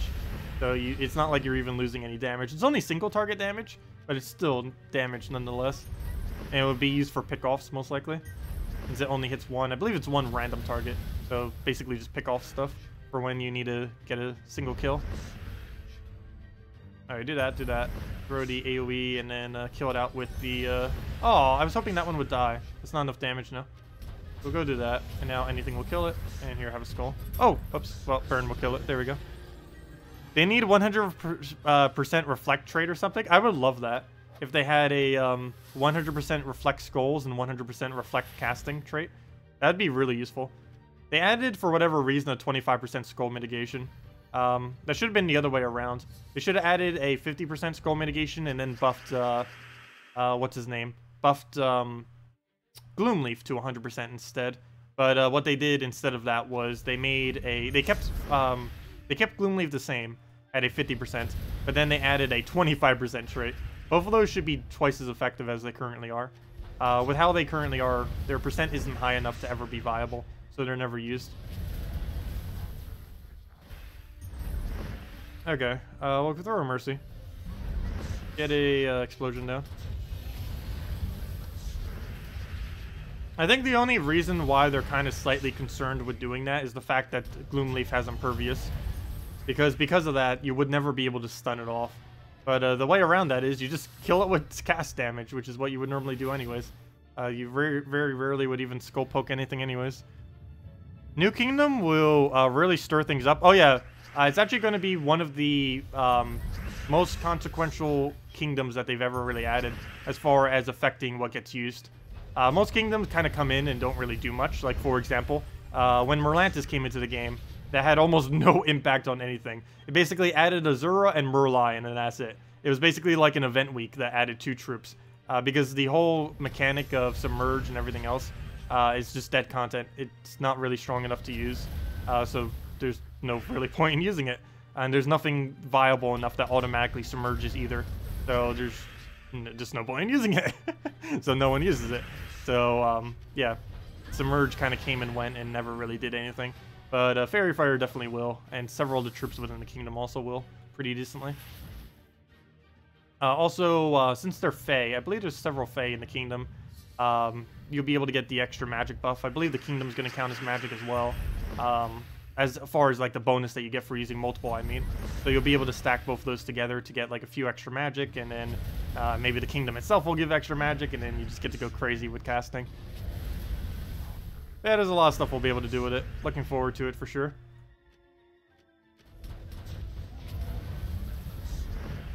So far, I think the kingdom I always looked forward to the most, though, was the Dragon Claw Kingdom, which was absolutely amazing when it did come out, because that brought in Dragon Soul, that brought in Dragotar, which was pretty good for early game stuff.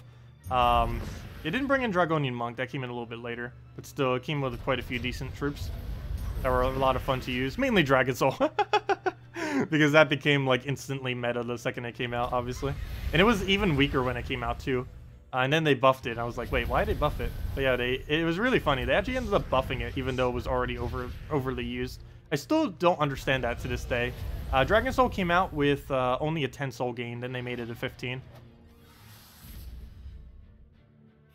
Let's see. Only Silverglade changed some things. Well, Silverglade added KrissTigger and Enchant. But similar to Dragon Claw Kingdom, the main thing that really did was mainly in the legend that came with the kingdom. Nothing else from Silverglade was really prevalent. The enchant mechanic in general is pretty useful. The biggest issue with it is nothing... Same problem with Submerge. Submerge on face value is actually really powerful. The capability to dodge all AoE attacks. There's biggest issue with it, though, they're so hard to apply. There's still no really good mass enchant, and there's still no really good mass Submerge. The only reason why KrissTigger is pretty decent with enchant, as well as the new troop that's coming on Monday that also has enchant, is because they can take it with no downtime. A KrissTigger can take an enchant off an extra turn, as long as when it takes the purple, it's either 4 times or it results in a 4 times. And similarly, the new troop that's coming on Monday, one of the 2 legends enchants based on reds that it takes. So similarly to a KrissTigger, if it can find itself some reds, it would automatically get the enchant on an extra turn if you can align it correctly. And that's pretty useful. Because the problem with all the other enchants is they waste their turn. Even something like the, what's his name? what is his name? I can't remember now. Asha. Even in Asha is a little bit annoying with it, because you don't really get to spam it that well, and it's completely random what gets the enchant.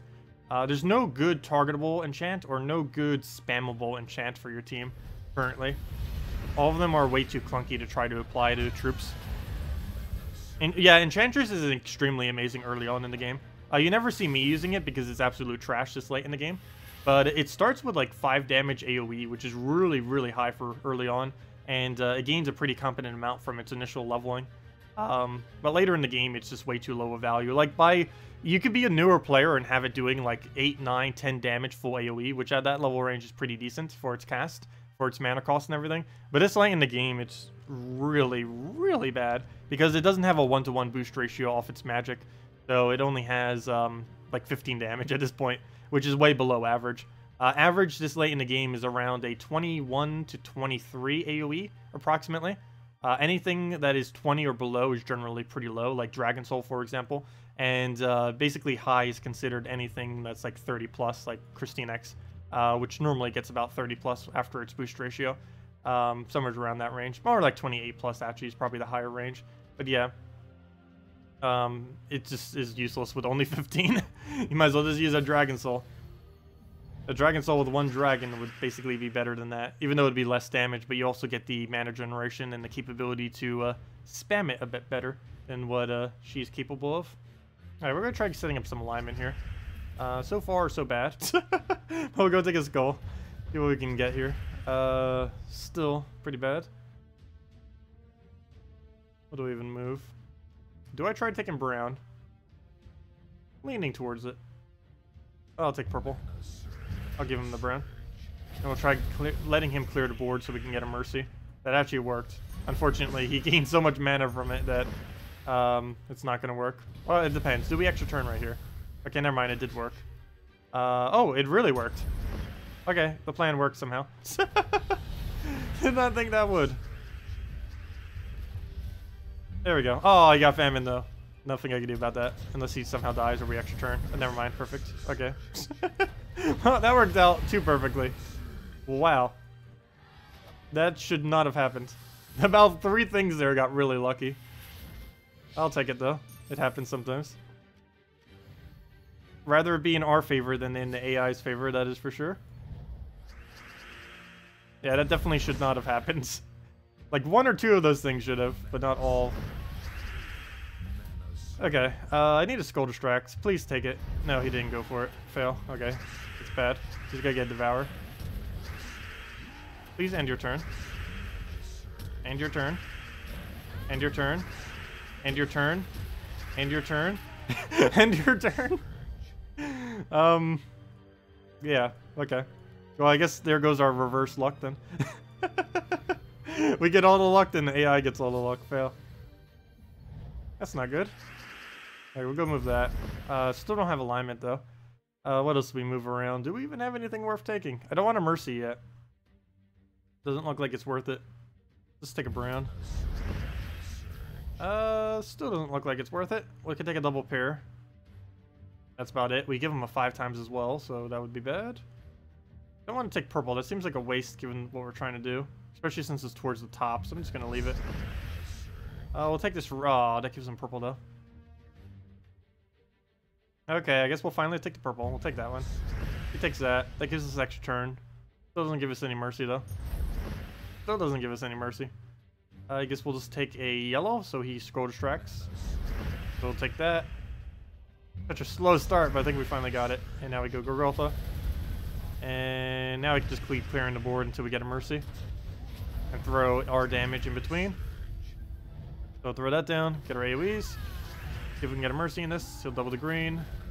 Don't start drain spamming like crazy. There you go. Okay, you only did it once. It's fine. Go for a Gorgotha there. What else we need? AoE into the Infernus or Infernus into the AoE? I believe we Infernus first. Because that kills things. There we go. And there, even perfect. Got the extra turn as well.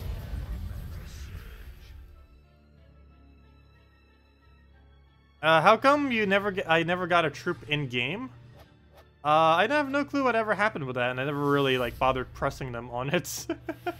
One thing that they did mention is they wanted to wait until the new event system came into the game. And I thought that new event system was the previous event system that they mentioned. You know, the one that we have weekly, that we currently have. But I believe the event system that they were referring to is the one that they're adding later this year. Not even the one that's coming next patch. I believe it's the one coming in 3.35, if I'm not mistaken. Maybe it's coming next patch. But it was that event system that they wanted to wait for before they bothered with something like that. So if they're still going to do it, I have no clue. I'll need to ask them soon. Once something like that event system comes in, I'll probably ask them again. But yeah, it's not really something I worry too much about.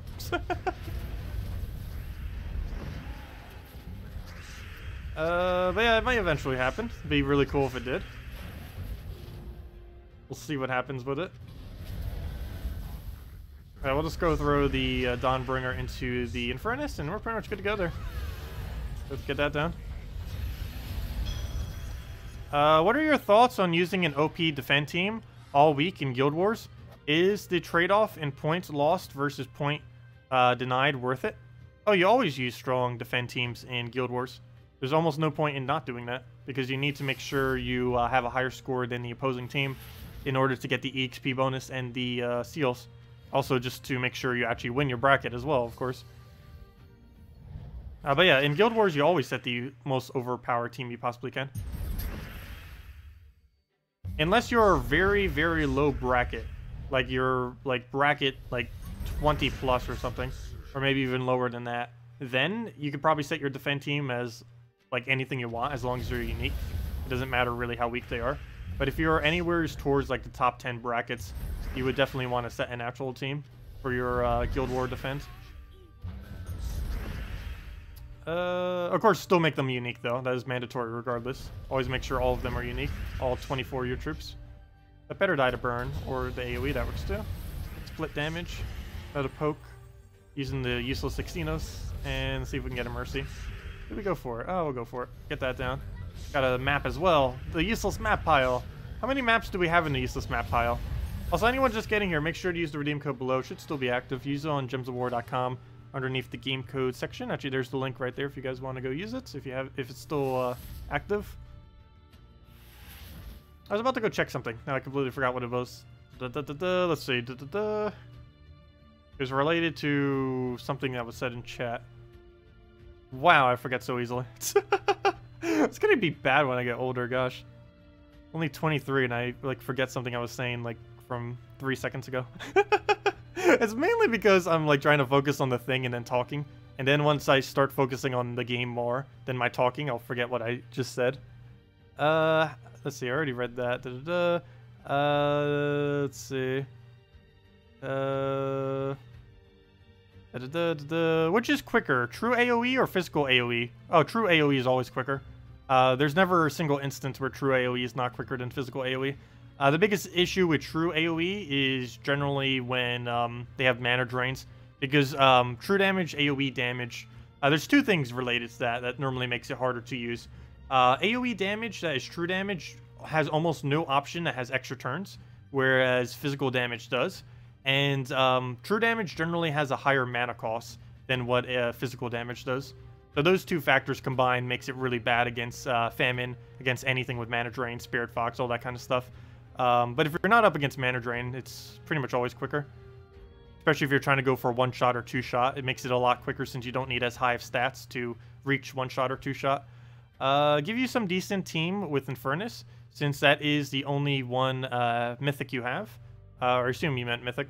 But as far as Infernus, you generally want to use it with either an Alchemist Hellcat if you're using it early on in the game. Not sure if you have Hellcat. If you don't have Hellcat, you can use Alchemist Banshee instead, both of which are rares. You should definitely have an Alchemist. The Hellcat is questionable though. But yeah, Alchemist Hellcat combo works pretty good. You can do Alchemist Hellcat, Goblin Rocket Infernus is pretty decent. Let me not use it against that. That is not what we would do. Actually, that's an example of a true damage team, by the way, for anyone who was asking earlier. Actually, let me go kill this real quick, and then I'll go do the one team you mentioned, or go make you an Infernus team. Well, technically this is one too, but you probably don't have all the components for this. I'll go get a cheaper one after this. Well, let me go stop his Mercy. His Mercy does nothing. Just need to go get herself our mana. and then start throwing all the AoEs at him, and go from there. Don't really have any good takes. Move that over. He takes the mana. Trying to get a Mercy here if we can. Get yourself more mana, get a poke. Get our Gorgolfa finally. Biggest concern here is that he just goes crazy into a single Dracula's cast. Normally you would put the Mercy behind him. I don't know why you put it in front. Normally it blocks too much if you put it there. Hopefully we'll get the alignment here. Nope, doesn't look like we're getting any. Oh, he's actually might get it. Oh, okay, he does that. Doesn't really do much though. But it does give him a single Draculus, which is not good. That means he'll be able to double Draculus us, unless I wait my turn. Let's see, that'll be 30 damage. That'll be fine, because we get Barrier, so it's not actually, it's only going to heal. It's not actually going to damage us. So we'll do that. And now we'll throw the Infernus. Gotta be careful, because he's going to have ridiculously high damage. He's going to try for that Mercy, which actually did land that time. Let's see. Get the Gorgolfa, clear that out. Dawnbringer, repeat. He's gonna have such a ridiculously high damage. What's he even up to right now? It's up to 44. That's not good. Okay, we don't have a Mercy of our own. He keeps getting all the lucky Mercies. But we'll go, we have Barrier and everything, so he can't actually touch us, even though he's gonna try to touch it. Oh no, we lost one of our Barriers. Okay, we'll kill that out. He's gonna gain a bunch of HP. It does hit through Barrier for gaining the HP. Because it's technically still doing the damage. It's just hitting it against a protection barrier thingy. We take no damage, but he's still technically doing damage. And now we just have to throw a bunch of Infernuses at him. Yeah, that's basically what a heavy true damage team looks like. It's like buff into a Draculus or a Crimson Bat or something. Let me go, oh gosh, he's gonna get it again. He's gonna kill Gorgolfa too, unless I can get a heal on him. Which would be a bit of a waste, just to keep him alive. So I'm just gonna throw, you know what, maybe we do keep him alive. I will do it. Okay, we'll do that. Oh, never mind, he did enough damage that he now dies. Never mind, he doesn't even get to survive. Okay, we'll cast on that, get that down. He's gonna do his thing. There goes our mana generator. We could actually lose this, that would be really sad. He has so much HP gain that we could potentially lose it just because of how much HP gain he has. That would be really bad. Okay, we'll move that over. Throw this down. There'll be a Dawnbringer to protect. Oh! Oh no! I think we just actually lost. Fail. Yeah, I think we just lost to a gigantic thing because we don't have any damage to kill him with. And he's just going to keep gaining HP until he hits like max HP. Fail. Anyways, cheap Infernus team. Let me go do that. Because that definitely would have lost to what we were just facing. Also, this isn't the best of ideas of what to throw it against, but we shall do it. Let's see. Alchemist. Oops, that's not typing. Alchemist, go. Hellcat. Or Banshee. Preferably Hellcat, though. Goblin Rockets. And Infernus. I'm going traditional with this. Let's see. Also because it's mainly cheap. Goblin Rockets and Infernus. Okay, so basically what we need to do is go double yellow. Get our Hellcat or Alchemist up as quickly as possible. Alchemist does require having his second trait. If you don't already have it, it's pretty cheap to get. It shouldn't take too long to get if you don't already have. But it does require a second trait. Not only does that give you slightly more gold, it also gives you the Fire Link. You also need Goblin Rocket's first trait. But those are the only two traits you need. Goblin Rocket's first and Alchemist's second. So we're going to move that down. Mainly just need to get either of these two manas up. Of course, we get mana immediately that we don't even really need, unfortunately. But have to make sure we take it. Need to take these skulls too, just because you have the Scion. Don't want to be annoying with those in case he doesn't take it immediately. Now we just need to go and try to find ourselves wherever our mana might be. So we'll take the brown. Hopefully we'll get a red surge here. That's not a surge. We'll go take this. Still not a surge. Have to take a skull because Scion. And should be able to get started now. So now we just need to go find ourselves an Alchemist where we can actually turn. Doesn't look like it, but we can go and remove something that we don't need, like blue. This will give us Hellcat, and hopefully we can land the Hellcat somewhere. So he'll move. He now has Famine. That is really bad, because now we need to basically kill him out all the way up to Famine in order to have a really good chance at this, which is very, very unlikely to happen at this point. So plan B is just infinite loop. So we'll go for that. Do that, and now essentially we just need to keep ourselves to full mana perpetually for the rest of this battle until we win. which is going to be really annoying, but is possible. So we'll do that, throw the Hellcat down. We'll get an Infernus in here soon. I just want to make sure he's within kill range before we throw it, because I did not need him draining our entire team. But essentially what we just do here is keep looping this until we hit enough damage that we are able to basically kill it out. So right here I'm going to go throw the explosion just to try to get blue alignment on our red. We didn't actually get it though. That was the goal, but we're just going to have to go and waste the Alchemist here. We don't really need it for much other than just another Goblin Rocket. But we just keep cycling this through until we just get a win. That's basically all we have to do from this point on. So we'll go try this, see if we can get anything there. Not exactly what I wanted to have happen, but that does indeed give us the purple alignment. And yeah, we simply just loop this until we now have enough Infernus. We could be throwing Infernus this entire time. Normally you would be. I can't because he has full mana on his what's it called? The Famine. If his Famine was just a little bit lower, we'd be able to throw the Infernus or just completely spam him in general. But because he has that there, I need to make sure we are capable of killing him before I throw it down. I'll try doing this again because it's a pretty bad example of it. But we just throw the Infernus and then down it goes. And yeah. Yeah, that's how you would throw a early game Infernus. Also, is that pure color of any kind? No, it isn't because it's Hellcat on it. Almost. It's 3 yellows, 3 reds. Close enough. But, oh, not freeze. Come on. It doesn't work against freeze and it doesn't work against mana. Well, I guess it kind of works against mana drain. You just need to get it before they have their mana drain ready. Let me go repick once. You try finding a real team. There we go. That's, oh, it has Queen Maps. A real team that isn't going to counter this team. There we go. That's good enough. Gorgulfa, silent one. Oh, come on. Another Famine and everything. Should still work, though. So we'll just go into this. And now we can go spam it. Asha, Christinex, Dragon Soul, and Enchantress. That seems okay. Why would you need Enchantress, though? What do we need to move? What do we need to move? We need to go... And I need to make sure whatever we do, we have yellow alignment. Looks like we're doing this on green. We'll do that. Do that right on green. Throw the Hellcats on purple. And now we're good to go. Okay, we have a bunch of stuff on the board. I don't want to do anything with it yet. We are going to loop just a little bit before we go into the Infernus, just because I need to make sure the board is clear of any extra turns before we bother going into that. So I need to just keep throwing this away until we void the entire board of any extra turns. Once we have ran out of any extra turns, we can then go and throw down the Infernus. And, oops, because I did that way, I think I actually need to go for it now. So let's just go take that. Go throw this anywheres, unless we can get something nice out of it. There's good enough. So go move that, and yeah, that's good enough. We'll just go and throw the Infernus then, get the damage, and then just get it right back into the loop. Ideally, we'd extra turn that, and we actually did. We actually did land the extra turn from that. We'll go throw that down, get Infernus back up, and then you just keep repeating that, or keep looping, whichever one you feel like doing. Actually, let's throw a Goblin Rocket here, because we can. Why not? And that makes it so the things are right next to each other. Very nice. Let's throw the Infernus, and just keep repeating that. And that's how you just win. Go move that so we get the extra turn. Actually, we already would have gotten the extra turn regardless. I didn't need to do it that way.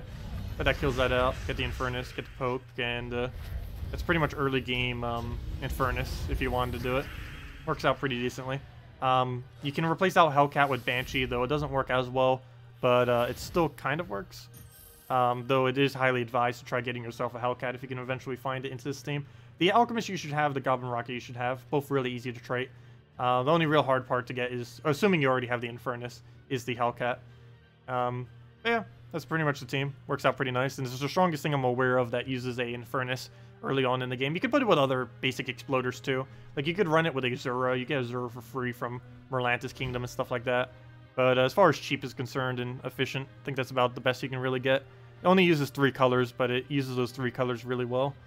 Oh, wait, no, it doesn't. It actually uses 4. Never mind. But yeah, it uses those 4 colors very well. So the true team you suggested the other day is more situational than you originally thought. Which one was it?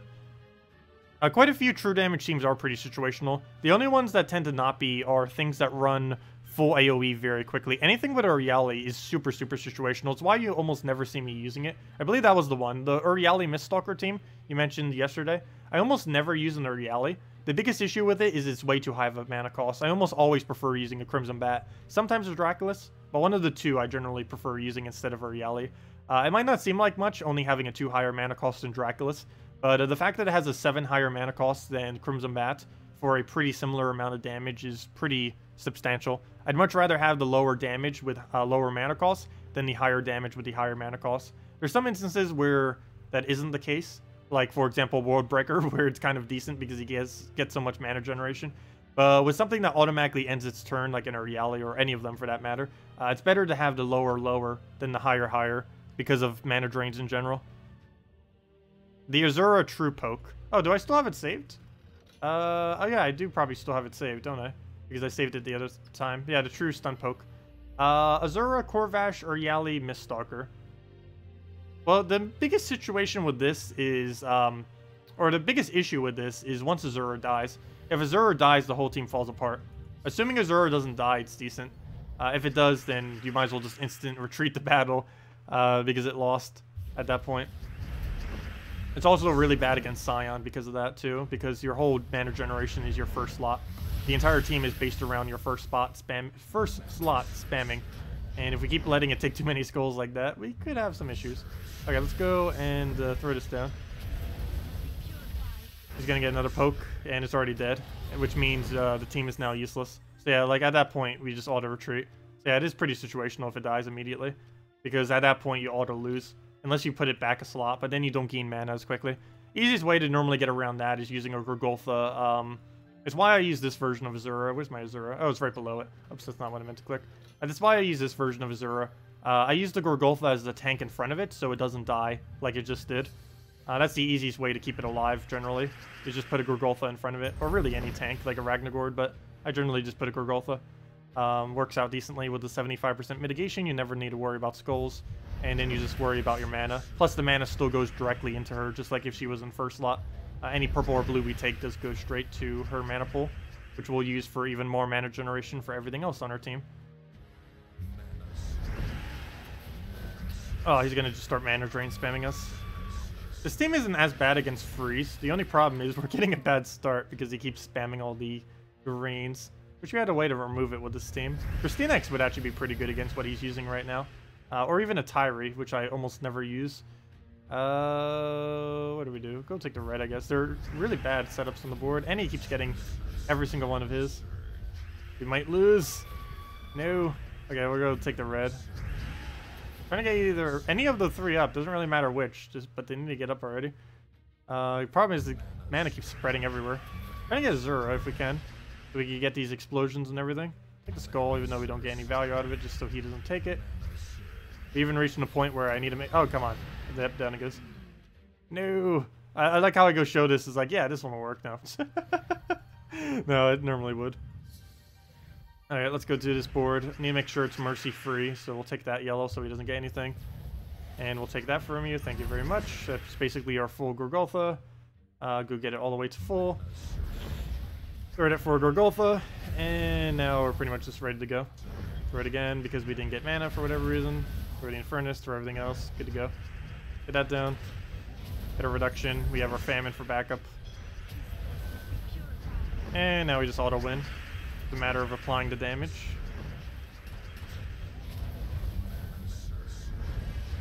For the Azura.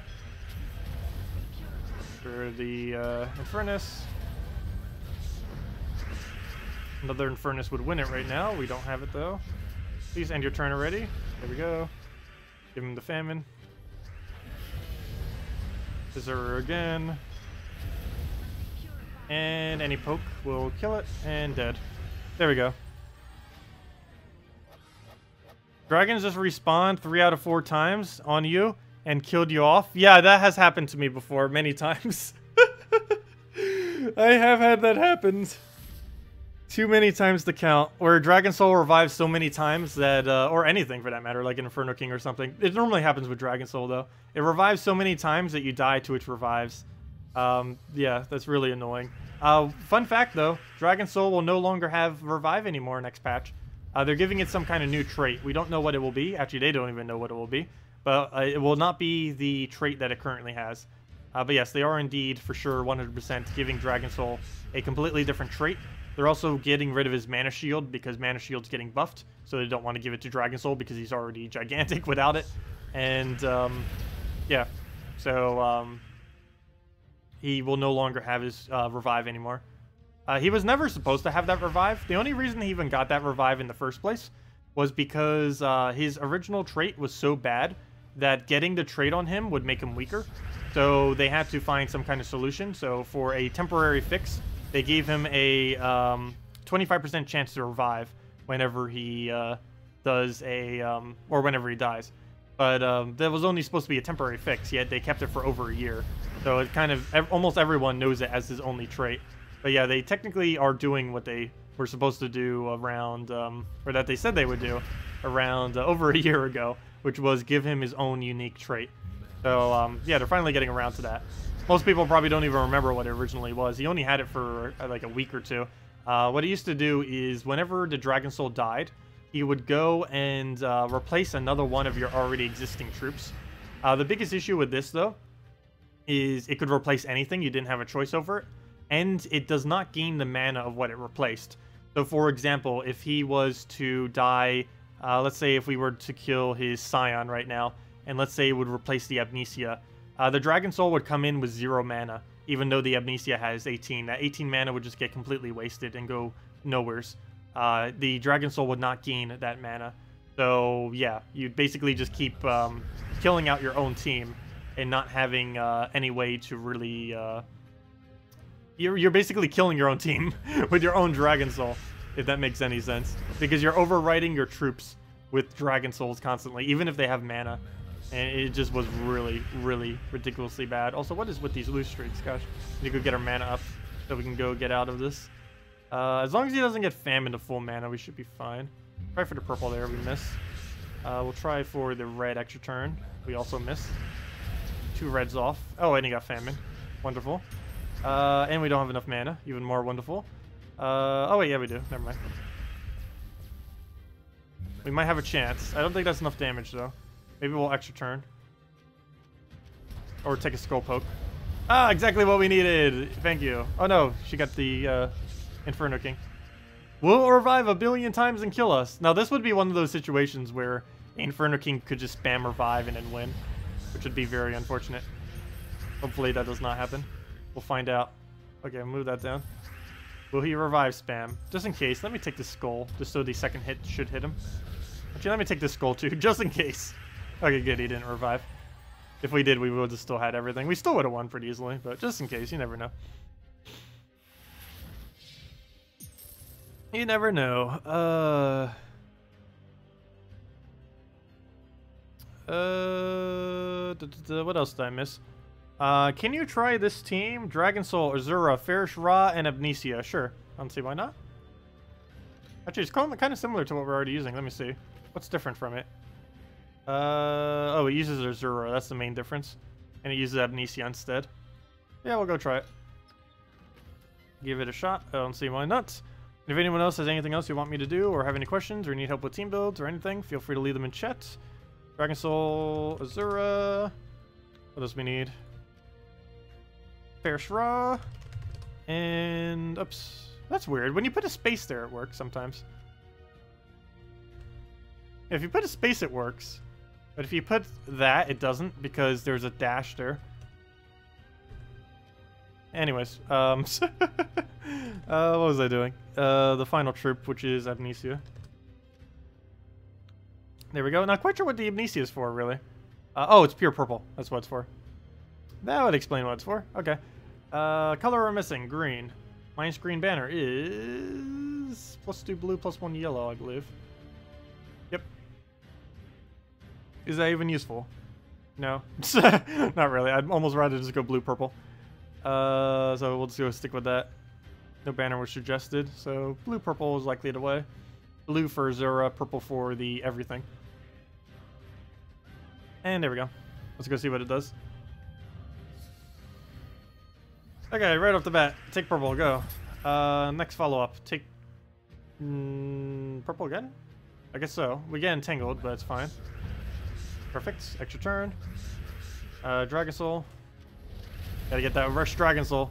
Basically every purple team I ever runs Rush Dragon Soul. Same as many red days as well. Do I move anything to try to take something? I give him an extra turn, but I get full mana. Is that worth it? think the answer is yes, because we get Ferrous Rod mana too. Oh, we even extra turned it. Yes, it was definitely worth it. We'll go take all that. Get more HP off the extra turn. Throw a Dragon Soul down. Now we have everything. Have Ferrous Rod as well. Well, don't need that at the moment. Go take that down. I'm not quite sure what the Amnesia is for other than just summoning. And some mana generation. Because our main damage source is basically Ferrous Raw. Because Dragon Soul would most likely die most of the time. Oh, good thing that did not kill our Amnesia. He doesn't have immune to Devour either. Do we just explode the board? I believe that is the case, so we'll go do that. Trying to get Ferrous Raw alignment. He just took it away. And it's still not there, but I might still go for it. Amnesia will resummon into first slot. Let me get rid of his freeze, because that's getting annoying. So we'll go get rid of that. And then we'll just go explode the board, clear it out. Get an Azura down. Maybe a cast off of this, just so he doesn't hit us, or at least doesn't hit us as hard. We'll go do that. That almost gave us a full Infernus as well. It finally got its Devour, so there goes our only summoner. We had Infernus alignment, then he got rid of it. Do we still have it? No, we did not. We could take a Skull Poke, and that's about it. So I guess we clear the board and go from there. Oh, we'll give it a shot. Try the Infernus, but never mind. Oh, it revived! Yay! I don't know if that's particularly helpful, though. Surprisingly. Because all of his damage is based on Skull, pretty much, and we're kind of entangled, which is not good combination. We'll go move that over. Nothing else, I guess we went off of Ferrous Raws, which was the original plan to begin with anyways. Oh, he just Krakened us. And he devoured it. If it wasn't bad enough, he also devoured it. What's kind of funny is the fact that we magic reduced him allowed him to devour that. If we didn't magic reduce him, he actually would have, wouldn't have devoured. He would have just killed it. Because they changed it so you no longer have the devour chance if you kill Lancelot again. It used to be like that, then it wasn't, then it was again. And currently, at this current moment of time, that is the case, where if you throw a double hit like that and you kill the Lancelot, you no longer have any chance to devour. They mainly did that just to make it less overpowered. It's still pretty strong, though. It's one of the best devours in the game, since it can automatically remove Barrier. Barrier naturally has immune to devour on it, which they ended up adding one of the patches. But Kraken's immune to that, not only because he can keep spamming it out. Oh, come on, he got triple devour! Not only because he can easily remove it off his final trait, but also because the order of his attack and devour is different than any other troop for whatever reason. His hit goes first, and then he has the devour chance, instead of every other troop, which does a devour chance and then the hit. So if they have a barrier, the hit will be absorbed by the hit, or the barrier will be absorbed by the hit, the physical damage hit, whereas the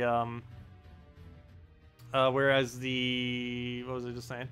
Whereas the Devourer gets applied to it, which would of course be the main thing you would even want to get applied to it.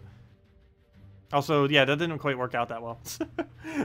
Biggest issue is no Impervious last slot, and our Summoners in last slot, which is generally not a good idea against Krakens, which there's a lot of Krakens. I don't know how many really get used on Blue Day, though. Or on Purple Day, I should say. Let me see, what do I even run as my Purple Day defend? I don't even recall what I use for that. Come on, Guild, go to Guild. Guild Wars. What do I use as my Purple Day defense?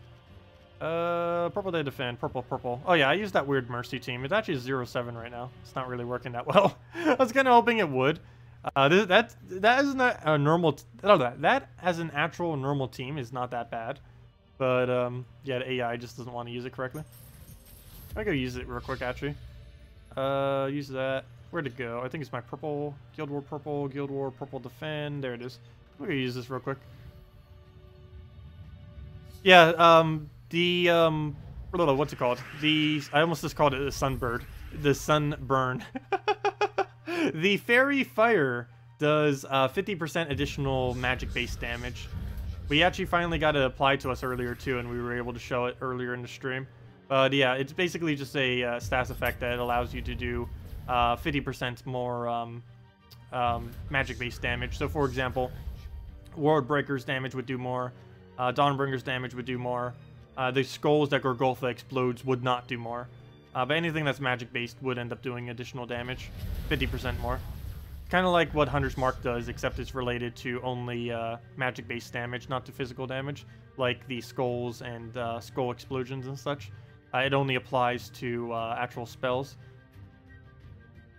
Okay, move that. So basically, if your magic stat increases it, it most likely is the aspect that that will also increase by 50% when you're doing it to the enemy. That's not always the case, but in almost every instance that would be the case. We'll go do that. Throw the World Breaker down. Like, I can see why this is somewhat losing. This actually isn't as good of a composition as I thought. I can't use Infernus with this team, though. The main reason being is I don't really have a... I can't fit it. We already used Infernus on another team, so I can't use Infernus on this team. On a different day. Anyways, down it goes. And there we go. What would be a good replacement for Amnesia? You tried Baba Yaga, it worked alright. Probably just Baba Yaga. Well, something with Impervious. Normally I would put an Elamagrim there, but I'm pretty sure you don't have an Elamagrim. Yeah, that's one of the biggest issues normally with my Purple Day.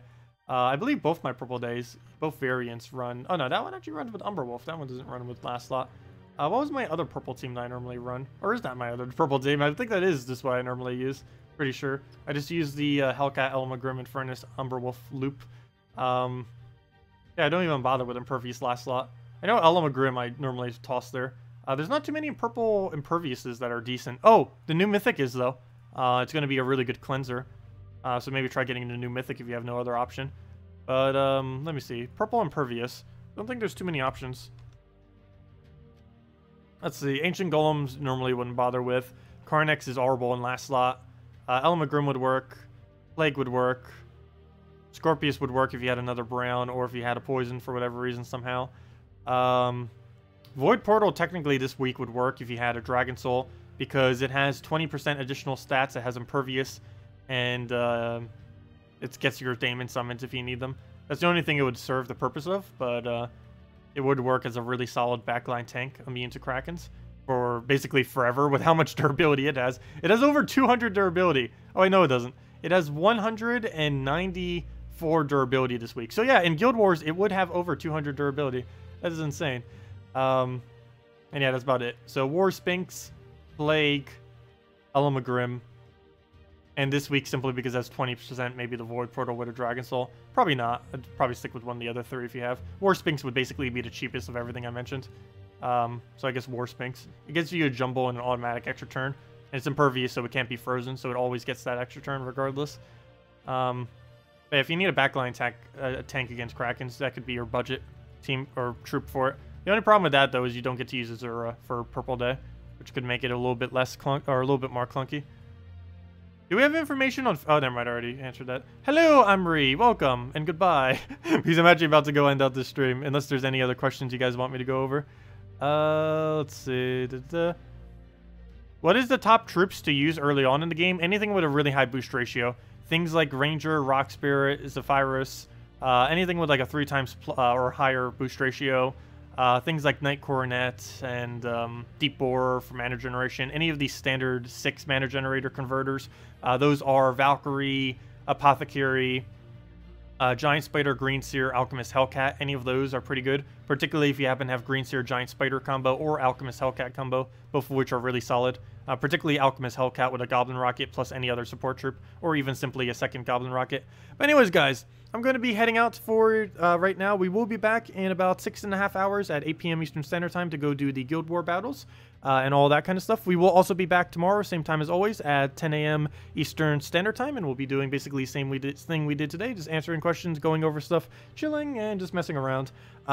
We did not get to New Kingdom today, as I mentioned. That will be next Monday. We are going to be getting that. It was supposed to be today, but of course, due to the holiday in Australia, since they are based in Australia, they did not have anyone around to be able to basically launch the patch and make sure that it's not buggy or anything. So we did not get the Kingdom today, but this Monday we are getting 9 new troops.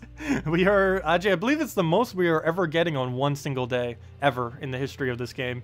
But yeah, this Monday we are getting 9 new troops all simultaneously, so we have a lot of stuff. Plus we're getting a new Mythic next Friday, 1 week from today. So a lot of stuff coming, and we'll make sure to go over all that once it comes out. But anyways, guys, I'll see you around either 8 p.m. Eastern Standard Time later today, or see you tomorrow, same time, about 3 hours prior to now tomorrow. Let's see. Is it worth crafting Famine and Soulforge after the new patch changes? No. I would not advise crafting a Famine anymore. you'd most likely want to go for things like Infernus, Elamagrim, some of the other bigger things that do damage, and basically just ignore Famine, because Famine will still be niche and have a pretty good purpose in many instances, but anything that's running multiple mana shields and things that will be able to protect against mana, he's going to be really bad against, particularly if he doesn't get the boost ratio off them, because if he can only drain 3 of them, or even just, let's say, like 2 of them, and he doesn't get the damage from the other 2, he's going to do a really minuscule amount of damage. If he's only draining, let's say, like 30 mana, that's barely any damage. It's going to allow him to hit like a 55, so that's not even like a 3-shot at that point. Whereas right now he can basically 1 to 2 shot with how much mana he can accumulate or steal from the enemy team. But yeah, I would not bother with crafting a Famine anymore. It used to be, you can still get quite a bit of value out of it up until the patch, but at this point, if you haven't already crafted one, I would not bother getting yourself a Famine. It's still going to have purposes. It's not like every team you're ever going to come up against runs immune to it. But for defending with it, it's going to be a lot less common. And for invading with it, it's going to be a lot more situational instead of literally against everything. But anyways, guys, I will see you all later. Thank you all so much for coming down. Leave a like if you enjoyed. And I hope you all have a wonderful rest of your weekend. Goodbye, everyone.